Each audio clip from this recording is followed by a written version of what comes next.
ದ್ರೋಹಗಳಿಂದ ನಮಗೆ ದಂಡನೆಯಾದಾಗ ಅಥವಾ ನಾವು ಕಷ್ಟ ಸಂಕಟಗಳಿಗೆ ಸಿಲುಕಿಕೊಂಡಾಗ ನಾವು ದುಃಖ ಪಡುವಾಗ ದೇವರು ನಮ್ಮ ದುಃಖದಲ್ಲಿ ಅವನು ಸಂತೋಷ ಪಡುವನಲ್ಲ. ಸರಿಯಾದ ರೀತಿಯಲ್ಲಿ ಇವರಿಗೆ ಶಾಸ್ತಿಯಾಗಿದೆ, ಇವರು ನನ್ನ ಮಾತು ಕೇಳಲಿಲ್ಲ, ಅದರ ಪ್ರಯುಕ್ತ ಇವಾಗ ಕಷ್ಟ ಅನುಭವಿಸ್ತಾ ಇದ್ದಾರೆ ಅಂತ ಹೇಳಿ ಸ್ವಾಮಿ ತನ್ನಷ್ಟಕ್ಕೆ ತಾನು ಸಂತೋಷ ಪಟ್ಟುಕೊಂಡು ಕೂತ್ಕೊಳ್ಳೋನಲ್ಲ. ಅವನಿಗೆ ಅದರಲ್ಲಿ ಲವಲೇಶವಾದ್ರೂ ಇಷ್ಟವಿಲ್ಲ. ಮನುಷ್ಯರನ್ನ ಬಾಧಿಸುವುದು, ವ್ಯಥೆಪಡಿಸುವುದು ನನಗೆ ಇಷ್ಟ ಇಲ್ಲ ಅಂತ ಸ್ಪಷ್ಟವಾಗಿ ಹೇಳ್ತಾನೆ. ನಿನ್ನೆ ಒಂದು ವಾಕ್ಯವನ್ನ ನಾವು ಹೇಳಿ ಅದನ್ನ ಮುಕ್ತಾಯ ಮಾಡಬೇಕಾಗಿತ್ತು. ಆವಾಗ ಅದು ಸಂಪೂರ್ಣಗೊಳ್ತಿತ್ತು. ನಮಗೆ ಬೇಕಾದಂತಹ ಒಂದು ಸಾರಾಂಶ, ಪಾಠದಿಂದ ಬರುವಂತ ಸಾರಾಂಶ ನಮಗೆ ಸಿಗ್ತಾ ಇತ್ತು. ಅದು ಕೀರ್ತನೆ 106ರಲ್ಲಿದೆ. ಅದನ್ನ ಒಮ್ಮೆ ಓದ್ಬಿಟ್ಟು ನಂತರ ನಾನು ಈ ದಿನದ ಪಾಠಕ್ಕೆ ನಾವು ಹೋಗೋಣ. ಆದರೆ ಆತನು ಕಷ್ಟದಲ್ಲಿದ್ದ ಅವರ ಮೊರೆಯನ್ನು ಕೇಳಿ ಪರಾಂಬರಿಸಿದನು. ತನ್ನ ಒಡಂಬಡಿಕೆಯನ್ನು ನೆನಪು ಮಾಡಿಕೊಂಡು ತನ್ನ ಕೃಪಾತಿಶಯದಿಂದ ಅವರನ್ನು ಕನಿಕರಿಸಿದನು.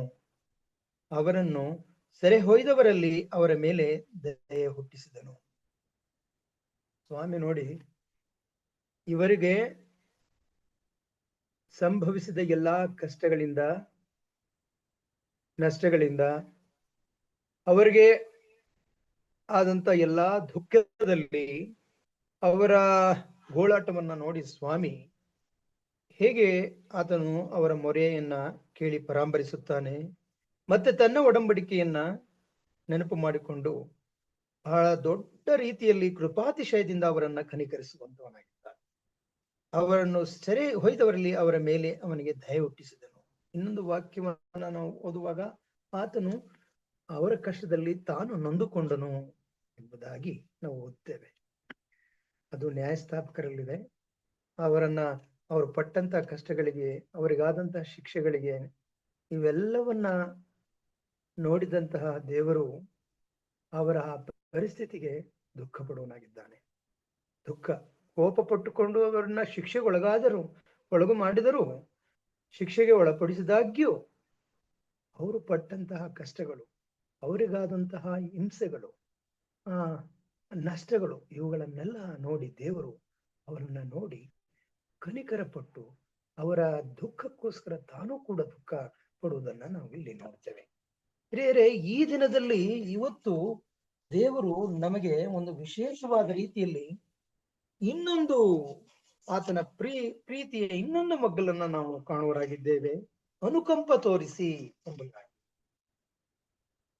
ನೋಡಿ, ದೇವರು ನಮಗೆ ಅನುಕಂಪ ತೋರಿಸ್ತಾನೆ. ಆತನು ಅನುಕಂಪ ತೋರಿಸಿ ನಮ್ಮ ಮೇಲೆ ಕೃಪಾತಿಶಯದಿಂದ ನಮ್ಮ ಜೊತೆ ಆತನು ವ್ಯವಹರಿಸುವುದರಿಂದ ಇವತ್ತು ಬದುಕುಳಿದಿದ್ದೇವೆ. ನಾವು ಬದುಕುಳಿದಿರುವುದು ಆತನ ಕೃಪಾತಿಶಯದಿಂದಲೇ. ಒಂದು ವೇಳೆ ನಾವು ಮಾಡಿದ ಪಾಪಗಳಿಗೆ ಸ್ವಾಮಿ ಶಿಕ್ಷೆ ಕೊಟ್ಟಿದ್ದಿದ್ರೆ ನಾವು ಇವತ್ತು ಜೀವಂತವಾಗಿ ಇರ್ತಿರ್ಲಿಲ್ಲ. ಪಾಪಗಳನ್ನ ನಾವು ಮನಸ್ಸಿನಲ್ಲಿ ನಾವು ಮಾಡಿದಂತ ದ್ರೋಹಗಳನ್ನ ನಾವು ಅವಕಾಶವನ್ನ ನಮ್ಗೆ ಕೊಟ್ಟಿದೀಯಲ್ಲ ಅಂತ ಹೇಳಿ ನಾವು ಕೃತಜ್ಞತೆಯಿಂದ ನೆನಬೇಕಾಗುತ್ತೆ. ನೋಡಿ, ಅನುಕಂಪ ತೋರಿಸಿ ಯಾವ ರೀತಿಯಲ್ಲಿ ಅನುಕಂಪ ತೋರಿಸ್ಬೇಕು, ಅದಕ್ಕೂ ಮೊದಲೇ ನಾವು ಸ್ವಲ್ಪ ಪಾಪದ ವಿಷಯದಲ್ಲಿ ಇನ್ನೂ ಒಂದ್ ಸ್ವಲ್ಪ ತಿಳ್ಕೋಣ. ಪಾಪ ಅಂದ್ರೆ ನಾವು ಹೇಗೆ ಅದನ್ನ ವ್ಯಾಖ್ಯಾನಿಸಬಹುದು? ಪಾಪವನ್ನ ಯಾರಾದ್ರೂ ಹೇಳ್ರಿ, ಚುಟುಕಾಗಿ ಹೇಳ್ಬೋದು, ಇಲ್ಲ ವಾಕ್ಯವನ್ನ ನೀವು ಯಾವ್ದಾದ್ರು ಟೆಕ್ಸ್ಟ್ ಪಠ್ಯವನ್ನ ಕೊಟ್ಟು ನೀವು ಹೇಳ್ಬೋದು. ಪಾಪ ಅಂದ್ರೆ ಏನು ಅಂದ್ರಿ? ಯಾರಾದ್ರೂ ಹೇಳಿ. ದೇವರ ಆಜ್ಞೆಗಳನ್ನು ಮೀರುವುದೇ ಪಾಪ. ದೇವರ ಆಜ್ಞೆಗಳನ್ನು ಮೀರುವುದೇ ಪಾಪ. ಪಾಪ ಅಂದ್ರೆ ನಾವು ನಮ್ಮನ್ನ ಜಾರಿ ಬೆಳೆಸುತ್ತೆ. ದೇವರ ವಾಕ್ಯ ಹೇಳುತ್ತೆ, ಕಾಯಿನನು ತನ್ನ ತಮ್ಮನ್ನ ಕೊಂದ ಮೇಲೆ ಕಾಯಿನ ಒಂದು ಮುಖ ಅವನಲ್ಲಿ ಇರುವಂತಹ ಮಾಡಿದಂತಹ ಆ ತಪ್ಪಿಗೋಸ್ಕರ, ತನ್ನ ತಮ್ಮನನ್ನೇ ಕೊಲೆ ಮಾಡೋದಕ್ಕೋಸ್ಕರ ಅವನಲ್ಲಿ ಒಂದು ತಪ್ಪಿತಸ್ಥ ಅಪರಾಧ ಮನೋಭಾವ ಬೆಳೆದು ಆತನು ದೇವರ ಮುಂದೆ ಅವನ ಮುಖ ಇಟ್ಕೊಂಡು ಮಾತಾಡ್ಲಿಕ್ಕೆ ಆಗಲ್ಲ. ಅಂತಹ ಸಂದರ್ಭದಲ್ಲಿ ದೇವರು ಅವನಿಗೆ ಹೇಳ್ತಾನೆ ಏನಂತಂದ್ರೆ, ನೀನು ನಿನ್ನ ಪಾಪ ಯಾವಾಗ್ಲೂ ನಿನ್ನ ಬಾಗಿಲತ್ತನ್ನೇ ಇರ್ತದೆ, ನೀನು ಬಹಳ ಜೋಪಾನವಾಗಿರ್ಬೇಕು, ಇಲ್ಲ ಅಂತಂದ್ರೆ ಅದು ನಿನ್ನನ್ನ ಬೀಳಿಸ್ಬಿಡ್ತದೆ ಅಂತ ಸ್ವಾಮಿ ಅವನಿಗೆ ಎಚ್ಚರಿಕೆ ಕೊಡ್ತಾನೆ. ಅದನ್ನ ನಾವು ನೋಡ್ತೇವೆ. ಪಾಪ ಅಂದ್ರೆ ನಮ್ಮನ್ನ ಹೊಂಚಾಗ್ತಾ ಇರ್ತದೆ. ಯಾವ ರೀತಿ ಒಂದು ಕ್ರೂರ ಮೃಗ ತನ್ನ ಬೇಟೆಗೋಸ್ಕರ ಹೊಂಚಾಕಿ ಕುಳಿತುಕೊಳ್ಳುತ್ತೋ ಹಾಗೆ ಪಾಪ ಅನ್ನೋದು ಒಬ್ಬ ಮನುಷ್ಯನನ್ನ ಬೆಳೆಸ್ಲಿಕ್ಕೆ, ಅವನನ್ನ ಅಪರಾಧಿಯನ್ನಾಗಿ ಮಾಡ್ಲಿಕ್ಕೆ ಅದು ಯಾವಾಗ್ಲೂ ಕಾಯ್ಕೊಂಡಿರ್ತದೆ. ಆದ್ರಿಂದ ಸ್ವಾಮಿ ಹೇಳೋ ಹಾಗೆ ನೀನ್ ಯಾವಾಗ್ಲೂ ಅದನ್ನ ನೋಡಿ, ಇಲ್ಲೇನಿದೆ, ಒಳ್ಳೆ ಕೆಲಸ ಮಾಡಿದ್ರೆ ನಿನ್ನ ತಲೆ ಎತ್ತಲ್ಪಡುವುದಲ್ಲವೇ, ಅಲ್ಲದಿದ್ದರೆ ಪಾಪವು ನಿನ್ನನ್ನು ಹಿಡಿಯಬೇಕೆಂದು ಬಾಗಿಲಲ್ಲಿ ಹೊಂಚಿಕೊಂಡು ಆದರೂ ನೀನು ಅದನ್ನು ವಶ ಮಾಡಿಕೊಳ್ಳಬೇಕು ಎಂದು ಹೇಳಿದನು. ಮನುಷ್ಯನಿಗೆ ದೇವರು ಕೊಟ್ಟಿರುವಂತಹ ಒಂದು ಆದೇಶ, ಆಜ್ಞಾಪನೆ ಏನು ಅಂತಂದ್ರೆ, ಪಾಪ ನಿನ್ನನ್ನು ಹಿಡಿಬೇಕು ಅಂತ ಬಾಗಿಲಲ್ಲಿ ಹೊಂಚ್ಕೊಂಡಿರ್ತದೆ, ಆದ್ರೂ ಸಹ ನೀನೇನ್ ಮಾಡ್ಬೇಕು, ಅದನ್ನ ವಶ ಮಾಡಿಕೊಳ್ಳಬೇಕು. ನೀತಿಗೆಟ್ಟ ಕೆಲಸಗಳೇ ಪಾಪ ಅಂತ ನಾವು ಕರಿಬಹುದು. ಇಸ್ರಾಯೇಲರಲ್ಲಿ ತೋರಿ ಬಂದಂತ ಪಾಪಗಳು ಏನು ಅಂತಂದ್ರಿ, ಒಂದು ಪಟ್ಟಿಯನ್ನ ಮಾಡ್ತಾ ಹೋದ್ರೆ ಇಸ್ರಾಯೇಲರಲ್ಲಿ ತೋರಿ ಬಂದಂತ ಪಾಪಗಳು ಯಾವುವು? ವಿಗ್ರಹಾರಾಧನೆ. ಮತ್ತೆ ವಿಗ್ರಹಾರಾಧನೆ ಅಲ್ಲದೆ ಇನ್ಯಾವ ಒಂದು ಪಾಪಗಳನ್ನ ಅವ್ರು ಮಾಡಿದ್ರು?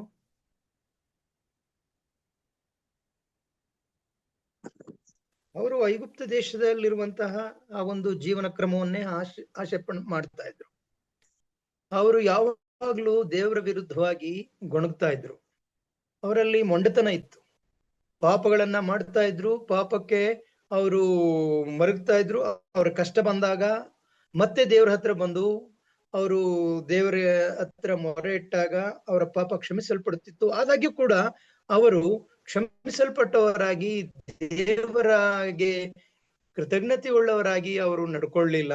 ಆದ್ರೆ ಮೊಂಡತನದಿಂದ, ಅವರು ಹಠಮಾರಿತನದಿಂದ ಅವರು ಜೀವನ ನಡೆಸಿದ್ರು. ಅವರಲ್ಲಿ ಭೋಗಾಸಕ್ತತೆ ಇತ್ತು. ಭೋಗಾಸಕ್ತತೆ ಅಂತಂದ್ರೆ ಅವರ ಒಂದು ಇಂಟೆಲಿಜೆನ್ಸ್ ಇನ್ ಪ್ಲೆಷರ್ ಅಂತ, ತಮ್ಮ ಆಸೆಗಳನ್ನ ಪೂರೈಸಿಕೊಳ್ಳುವುದರಲ್ಲಿ, ಅವರಿಗೆ ತಣಿಸಿಕೊಳ್ಳುವುದರಲ್ಲಿ ಅವರಿಗೆ ಯಾವಾಗ್ಲೂ ಆಸಕ್ತಿ ಇರ್ತದೆ. ಅದನ್ನೇ ಭೋಗಾಸಕ್ತಿ ಅಂತ ಕರೆಯೋದು. ಈ ಭೋಗಾಸಕ್ತಿನ ನಾವು ಯಾವ್ದ್ರಲ್ಲಿ ನೋಡ್ತೇವೆ ಅಂದ್ರೆ, ಅವ್ರಿಗೆ ಮನ್ನವನ್ನ ದೇವರು ಆಹಾರವನ್ನಾಗಿ ಕೊಟ್ಟಿರ್ತಾನೆ. ಅಡವಿಯಲ್ಲಿ ಸುರಿಸುವಂತಹ ಮನ್ನ ಅದು ಜೇನುತುಪ್ಪದ ಜೊತೆಗೆ ಕಲಿಸಿದಂತಹ ಒಂದು ಧಾನ್ಯದ ರೀತಿ ಇರ್ತದೆ. ಬಹಳ ಸಿಹಿ, ಅಂದ್ರೆ ಅವು ತಿನ್ಲಿಕ್ಕೆ ಮತ್ತೆ ಆಹಾರಕ್ಕೆ, ಆರೋಗ್ಯಕ್ಕೆ ಉತ್ತಮವಾದ ಆಹಾರವನ್ನ ದೇವರು ಒದಗಿಸ್ಕೊಟ್ಟಿರ್ತಾನೆ. ಆ ಆಹಾರವನ್ನ ತಿಂದು ಅವರು ತೃಪ್ತಿಪಟ್ಟು ಸಂತೋಷವುಳ್ಳವರಾಗಿರ್ಬೇಕಾಗ್ತಿತ್ತು. ಆದ್ರೆ ಅದರ ಬದಲು ಅವ್ರಿಗೆ ಯಾವಾಗ್ಲೂ ಏನಾಗ್ತಿತ್ತು ಅಂತಂದ್ರೆ, ಅವರ ನಾಲಿಗೆ ರುಚಿಯನ್ನ ಅವರು ಹತೋಟಿ ತಂದ್ಕೊಳ್ತಿರ್ಲಿಲ್ಲ. ಅವ್ರು ಯಾವಾಗ್ಲೂ ತಾವು ಹಿಂದೆ ಐಗುಪ್ತ ದೇಶದಲ್ಲಿ ಸೇವಿಸುತ್ತಿದ್ದಂತ ಆಹಾರಗಳನ್ನ ಅವರು ನೆನೆಸ್ಕೊಳ್ತಾರೆ. ಅದಕ್ಕೋಸ್ಕರ ಅವರು ಮಾಂಸವನ್ನ ಬೇಕು ಅಂತ ಕೇಳ್ತಾರೆ. ಮೋಶೆಯನ್ನ ಬಹಳ ಒತ್ತಾಯ ಪಡಿಸ್ತಾರೆ. ಮೋಶೆಯು ಅವರ ಆ ಒತ್ತಾಯಕ್ಕೆ ಮಣಿದು ದೇವ್ರ ಹತ್ರ ಹೊಡ್ ಬಂದು ಕೇಳ್ತಾನೆ, ಸ್ವಾಮಿ ನಾನು ಹೇಗಪ್ಪ ಮಾಡೋದು, ಇಷ್ಟು ಜನಗಳಿಗೆ ಮಾಂಸವನ್ನ ಹೇಗ್ ನಾನು ಒದಗಿಸ್ಬೇಕು ಅಂತ ಕೇಳ್ತಾನೆ. ಅಂದ್ರೆ ಪ್ರಿಯರೇ, ಈ ಎಲ್ಲಾ ಒಂದು ಪಾಪಗಳು ನಮ್ಮ ಆತ್ಮೀಕ ಜೀವನ, ನೈತಿಕ ಜೀವನ, ಶಾರೀರಿಕವಾದ ಜೀವನ, ಇವೆಲ್ಲವನ್ನ ನಾವು ಅದು ಹೊಲಸು ಮಾಡ್ತದೆ. ಅಂದ್ರೆ ನಮ್ಮ ಯೋಗ್ಯತನವನ್ನು ಕೆಡಿಸಿ ಅಯೋಗ್ಯರನ್ನಾಗಿ ಮಾಡುವಂತದ್ದಾಗಿದೆ. ಶಾರೀರಿಕವಾಗಿ, ಮಾನಸಿಕವಾಗಿ, ಆತ್ಮಿಕವಾಗಿ ನಾವು ದುರ್ಬಲರಾಗ್ತೇವೆ. ಪಾಪ ಮಾಡ್ತಾ ಮಾಡ್ತಾ ಮಾಡ್ತಾ ಹೋದ್ರೆ ಆ ಪಾಪಗಳನ್ನ ನಾವು ರೂಢಿ ಮಾಡ್ಕೊಳ್ಳೋದ್ರಿಂದ ಪಾಪದ ವಿರುದ್ಧವಾಗಿ ನಾವು ಯಾವುದೇ ಒಂದು ಏನಿತ್ತು ನಮ್ಮ ಮನಸಾಕ್ಷಿ ಯಾವಾಗಲೂ ನುಡಿತದಲ್ಲ, ಆ ಮನಸಾಕ್ಷಿ ಅದರ ಒಂದು ಹರಿತ ಅಥವಾ ಅದರ ಒಂದು ಸಂವೇದನೆ ಆಗ್ತಾ ಹೋಗುತ್ತೆ. ಪಾಪಗಳು ಯಾಕಂತಂದ್ರೆ ಅವರು ಪಾಪಕ್ಕೆ ಪಶ್ಚಾತ್ತಾಪ ಪಟ್ಟು ಕ್ಷಮಾಪಣೆ ಪಡ್ಕೊಂಡಾಗ ಮತ್ತೆ ಆ ಪಾಪಗಳಿಗೆ ಹೋಗದಿದ್ರೆ ಮಾತ್ರ ನಮ್ಮ ಮನಸ್ಸು ಅದನ್ನ ವಿರೋಧಿಸಿ ನಿಲ್ಲೋಕೆ ಶಕ್ತಿ ಬರ್ತದೆ.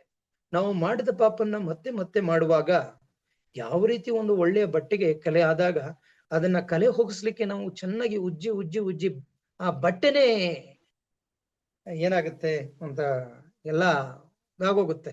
ಉಜ್ಜಿ ಉಜ್ಜಿ ಅದು ಅದರ ಬಲವನ್ನ ಕಳ್ಕೊತ್ತೆ, ಅಥವಾ ಅದರ ಕಾಂತಿಯನ್ನು ಕೂಡ ಕಳ್ಕೊತ್ತೆ. ಪಾಪ ಮಾಡುವುದು ಹೇಗಿದೆ ಅಂತಂದ್ರೆ, ಒಂದ್ ಮಗು ಅಲ್ಲಿ ಬರಿತದೆ ಅಳಿಸುತ್ತೆ, ಬರೀತದೆ ಅಳಿಸುತ್ತೆ, ಬರೆದು ಅಳಿಸಿ ಮಾಡೋದ್ರಿಂದ ಆ ಪೇಪರ್ ಎಲ್ಲ ಅದರ ಇದೆಲ್ಲ ಕಿತ್ತೋಗುತ್ತೆ, ಅದೆಲ್ಲ ಮುರ್ಟೋಗುತ್ತೆ. ಆ ರೀತಿ ನಮ್ಮ ಜೀವಿತದಲ್ಲಿ ನಾವು ಪಾಪಗಳನ್ನ ಮಾಡ್ತಾ ಮಾಡ್ತಾ ಹೋದಾಗ ಈ ವೈಯಕ್ತಿಕವಾಗಿ ನಾವು ಶಾರೀರಿಕವಾಗಿ, ಮಾನಸಿಕವಾಗಿ, ಆತ್ಮಿಕವಾಗಿ ದುರ್ಬಲರಾಗ್ತೇವೆ. ನೋಡಿ, ಪಾಪದಲ್ಲಿ ಮುಂದುವರಿಯುವುದೇ ದುಷ್ಟತನ. ಪಾಪ ಮಾಡುವುದು ಆಕಸ್ಮಿಕವಾಗಿ ನಾವು ಮಾಡಿಬಿಡ್ತೇವೆ, ನಮ್ಮ ಆಸೆ ಬಸುರಾಗಿ ಅದನ್ನ ಹೇರ್ತೇವೆ. ಆ ಪಾಪದ ಸಂಬಳ ಮರಣ. ನಾವು ಪಾಪ ಮಾಡ್ಲಿಕ್ಕೆ ನಮ್ಮ ಆಸೆಗಳೇ ಕಾರಣವಾಗಿರ್ತವೆ. ಏನೋ ಒಂದು ಮೂಮೆಂಟ್ ಅಲ್ಲಿ, ಒಂದು ಸಮಯದಲ್ಲಿ ನಾವು ಮೈ ಮರೆಯುವುದರಿಂದ ಅಥವಾ ಪಾಪದ ವಿರುದ್ಧವಾಗಿ ನಿಲ್ಲಕ್ಕೆ ನಮಗೆ ಶಕ್ತಿ ಇಲ್ಲೋದ್ರಿಂದ ಜಾರಿ ಪಾಪವನ್ನ ಮಾಡ್ತೇವೆ.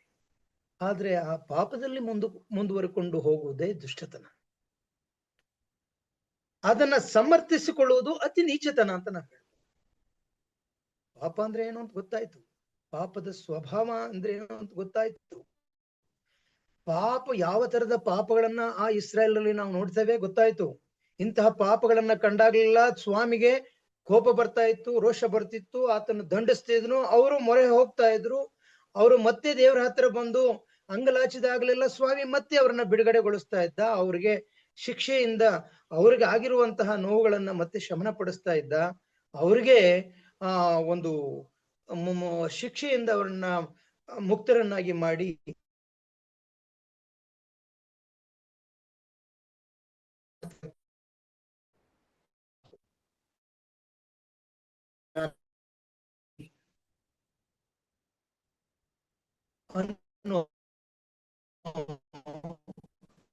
ಒಂದು ಸಮರ್ಥನೆ ಯಾರಲ್ಲಿ ನಾವು ನೋಡ್ತೇವೆ ಅಂತಂದ್ರೆ, ಆ ಕಾಯಶತನ ಇರೋವನಿಗೆ ಏನಾಗುತ್ತೆ ಅಂತಂದ್ರೆ, ಯಾವ ಒಂದು ಮನೋಭಾವ ಅಥವಾ ಯಾವ ಒಂದು ಸ್ವಭಾವ ಅವನಲ್ಲಿ ಬರ್ತದೆ ಅಂತಂದ್ರೆ, ಅವನು ನಾಚಿಕೆಗೆಟ್ಟವನಾಗ್ತಾನೆ, ಭಯವಿಲ್ಲದವನಾಗ್ತಾನೆ, ಭಕ್ತಿಹೀನನಾಗುತ್ತಾನೆ. ಮುಂದೆ ಸಂಭವಿಸುವ ಅವಮಾನದ ಸನ್ನಿವೇಶಗಳಿಗೆ ಅವನು ಮೊಂಡನಾಗಿ ಹೋಗ್ತಾನೆ. ಏನೇ ಬರ್ಲಿ, ಅವಮಾನಗಳು ಬರ್ಲಿ, ನಾಚಿಕೆಗಳು ಉಂಟಾಗ್ಲಿ, ಲಜ್ಜೆ ಗೆಟ್ಟು ಅವನು ಜೀವನ ಮಾಡ್ಲಿಕ್ಕೆ ಶುರು ಮಾಡ್ತಾನೆ. ಇಂತಹ ದುಷ್ಟನಿಗೆ ಅಧಿಕಾರ ಇದ್ದ ಬಿಟ್ರೆ ಮಾತ್ರ ಅವನು ಸಂಪೂರ್ಣವಾಗಿ ತನ್ನ ಅಧಿಕಾರವನ್ನ ಬಳಸಿಕೊಂಡು ಆ ಪಾಪಕ್ಕೆ ಹೆಚ್ಚಿನ ಮನ್ನಣೆಯನ್ನ ಅಥವಾ ಪಾಪದಿಂದ ಇನ್ನೂ ಪಾಪದಲ್ಲೇ ತೊಡ್ಕೊಳ್ತಾನೆ. ಅಂತ ಉದಾಹರಣೆಯನ್ನ ನಾವು ದಾವೀದನಲ್ಲಿ ನೋಡ್ತೇವೆ. ದಾವೀದನ ಏನ್ ಮಾಡ್ದ? ಆಕಸ್ಮಿಕವಾಗಿ ಆತನು ತನ್ನ ಮಾಳಿಗೆಯ ಮೇಲೆ ನಡೆದಾಡ್ತಾ ಇದ್ದಾಗ, ನೋಡಿ, ಉದ್ದೇಶ ಇರಲಿಲ್ಲ. ಅಲ್ಲಿ ದೂರದಲ್ಲಿ ಒಂದು ಕೆರೆಯಲ್ಲಿ ಸ್ನಾನ ಮಾಡುತ್ತಿದ್ದಂತ ಬತ್ಷೆಬೆಯನ್ನ ನೋಡಿದಾಗ, ಬತ್ಷೆಬೆ ತುಂಬು ಯೌವನದ ಹೆಂಗಸು, ಆಕೆಯು ಸೌಂದರ್ಯವರು. ಆ ಸೌಂದರ್ಯವತಿಯಾಗಿದ್ದಂತಹ ಅವಳ ಬೆತ್ತಲೆ ದೇಹವನ್ನು ನೋಡುವಾಗ ಆ ದಾವೀದನು ಎಷ್ಟೇ ಭಕ್ತನಾಗಿದ್ದಾಗ್ಯೂ ಆ ಒಂದು ಮೂಮೆಂಟ್ ಅಲ್ಲಿ, ಆ ಕ್ಷಣದಲ್ಲಿ ಅವನು ಅವಳ ಸೌಂದರ್ಯಕ್ಕೆ ಮಾರು ಹೋಗಿ ಅವನು ಪಾಪವನ್ನ ಮಾಡುವುದಕ್ಕೆ ಮುಂದೆ ಬರ್ತಾನೆ, ಅವನು ಸಿದ್ಧಗೊಳ್ತಾನೆ. ಪಾಪ ಮಾಡಿದ್ದು ದೇವರಿಗೆ ಅದನ್ನ ಕ್ಷಮಿಸುವಕ್ಕೆ ಅವನಿಗೆ ಸಾಧ್ಯ ಇತ್ತು. ಅವನು ಹೇಗೋ ತಾನು ಉದ್ದೇಶಪೂರ್ವಕವಾಗಿ ಮಾಡದೇನೆ ಜಾರಿ ಬಿದ್ದ ಅಂತ ತಿಳ್ಕೊಳ್ಳೋಣ. ಆದ್ರೆ ಅವನು ಆ ಪಾಪವನ್ನು ಮುಂದುವರಿಸಲಿಕ್ಕೆ ದುಷ್ಟನಾಗಿ ಮಾರ್ಪಟ್ಟ. ಆ ಪಾಪದಲ್ಲೇ ಮುಂದುವರಲಿಕ್ಕೆ ಅವನು ಇಷ್ಟಪಟ್ಟ. ಅದಕ್ಕೇನ್ ಮಾಡ್ದ? ಅವನು ಕ್ರೂರ ಸ್ವಭಾವವನ್ನ ತಳ್ಕೊಂಡ. ಅಂದ್ರೆ ಕೊಲೆ ಮಾಡಿಸುವಷ್ಟು ದುಷ್ಟನಾಗಿ ಅವನು ಮಾರ್ಪಾಟ. ಪ್ರಿಯರೇ, ದಾವೀದನ ಒಂದು ಈ ವಿಷಯದಲ್ಲಿ ನೋಡುವಾಗ, ರಾಜನಾದ ನಾನು ಕೊಲೆ ಮಾಡಿಯೂ ಜಯಿಸ್ಕೊಳ್ಬಹುದು. ನರಹತ್ಯೆ ಏನಂತ ಹೇಳುತ್ತೆ ವಾಕ್ಯ? ನರಹತ್ಯೆ ಮಾಡಬಾರದು. ನರಹತ್ಯವು ಸೋದರ ಹತ್ಯವಲ್ಲವೇ? ಒಬ್ಬನು ಮರಣದಂಡ ಯಾರನ್ನಾದ್ರೂ ಸಾಯಿಸಿದ್ರೆ ಅವನಿಗೆ ಮರಣ ಶಿಕ್ಷೆ ಆಗ್ಬೇಕು ಅಂತ ಹೇಳುವಾಗ, ಯಾರನ್ನ ಅವನು ದಾವೀದ ಮೋಸದಿಂದ ಅವನು ಕೊಲೆ ಮಾಡಿಸಿದ? ಪ್ರಿಯರೇ, ಯಾರನ್ನ ಆತನು ಕೊಲೆ ಮಾಡಿಸಿದ್ದು?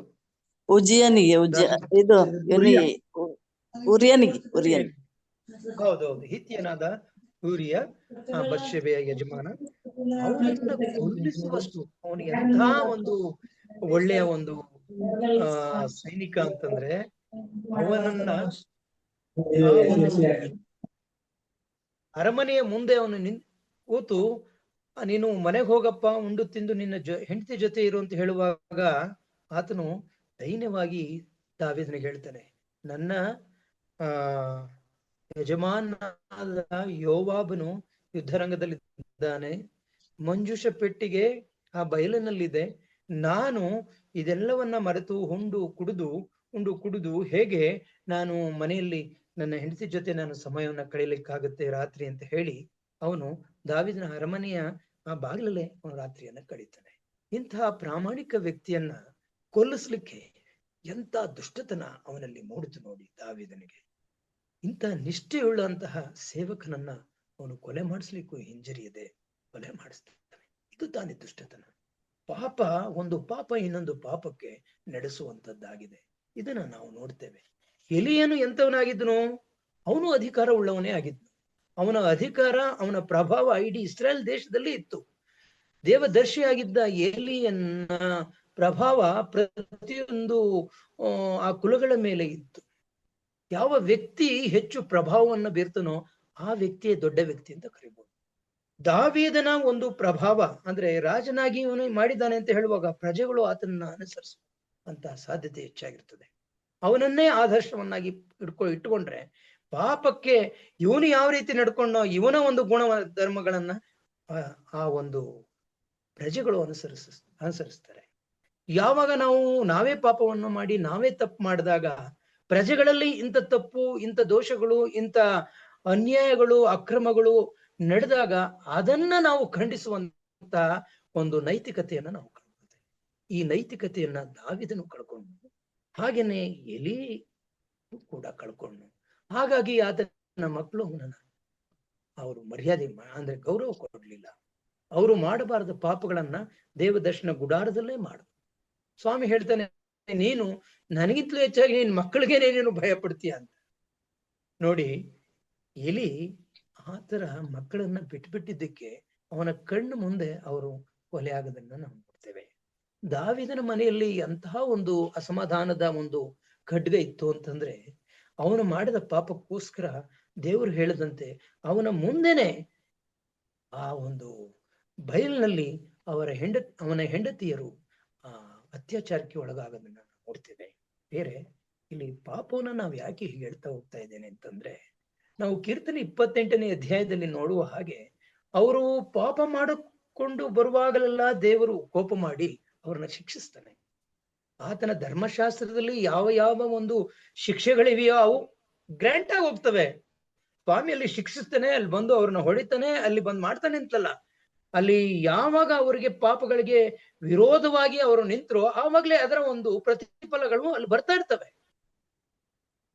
ಯಾವ ರೀತಿ ನಾವು ಒಂದು ಕರೆಂಟನ್ನ ನಾವು ಮುಟ್ಲಿಕ್ಕೆ ಹೋದ್ರೆ ಅದ್ರ ಶಾಕ್ ಹೊಡೆದು ನಾವು ಸಾಯ್ತೀವೋ, ಹಾಗೆ ಪಾಪದ ಒಂದು ಪ್ರತಿಫಲದಿಂದ ಇವರು ಸಾಯ್ತಾರೆ.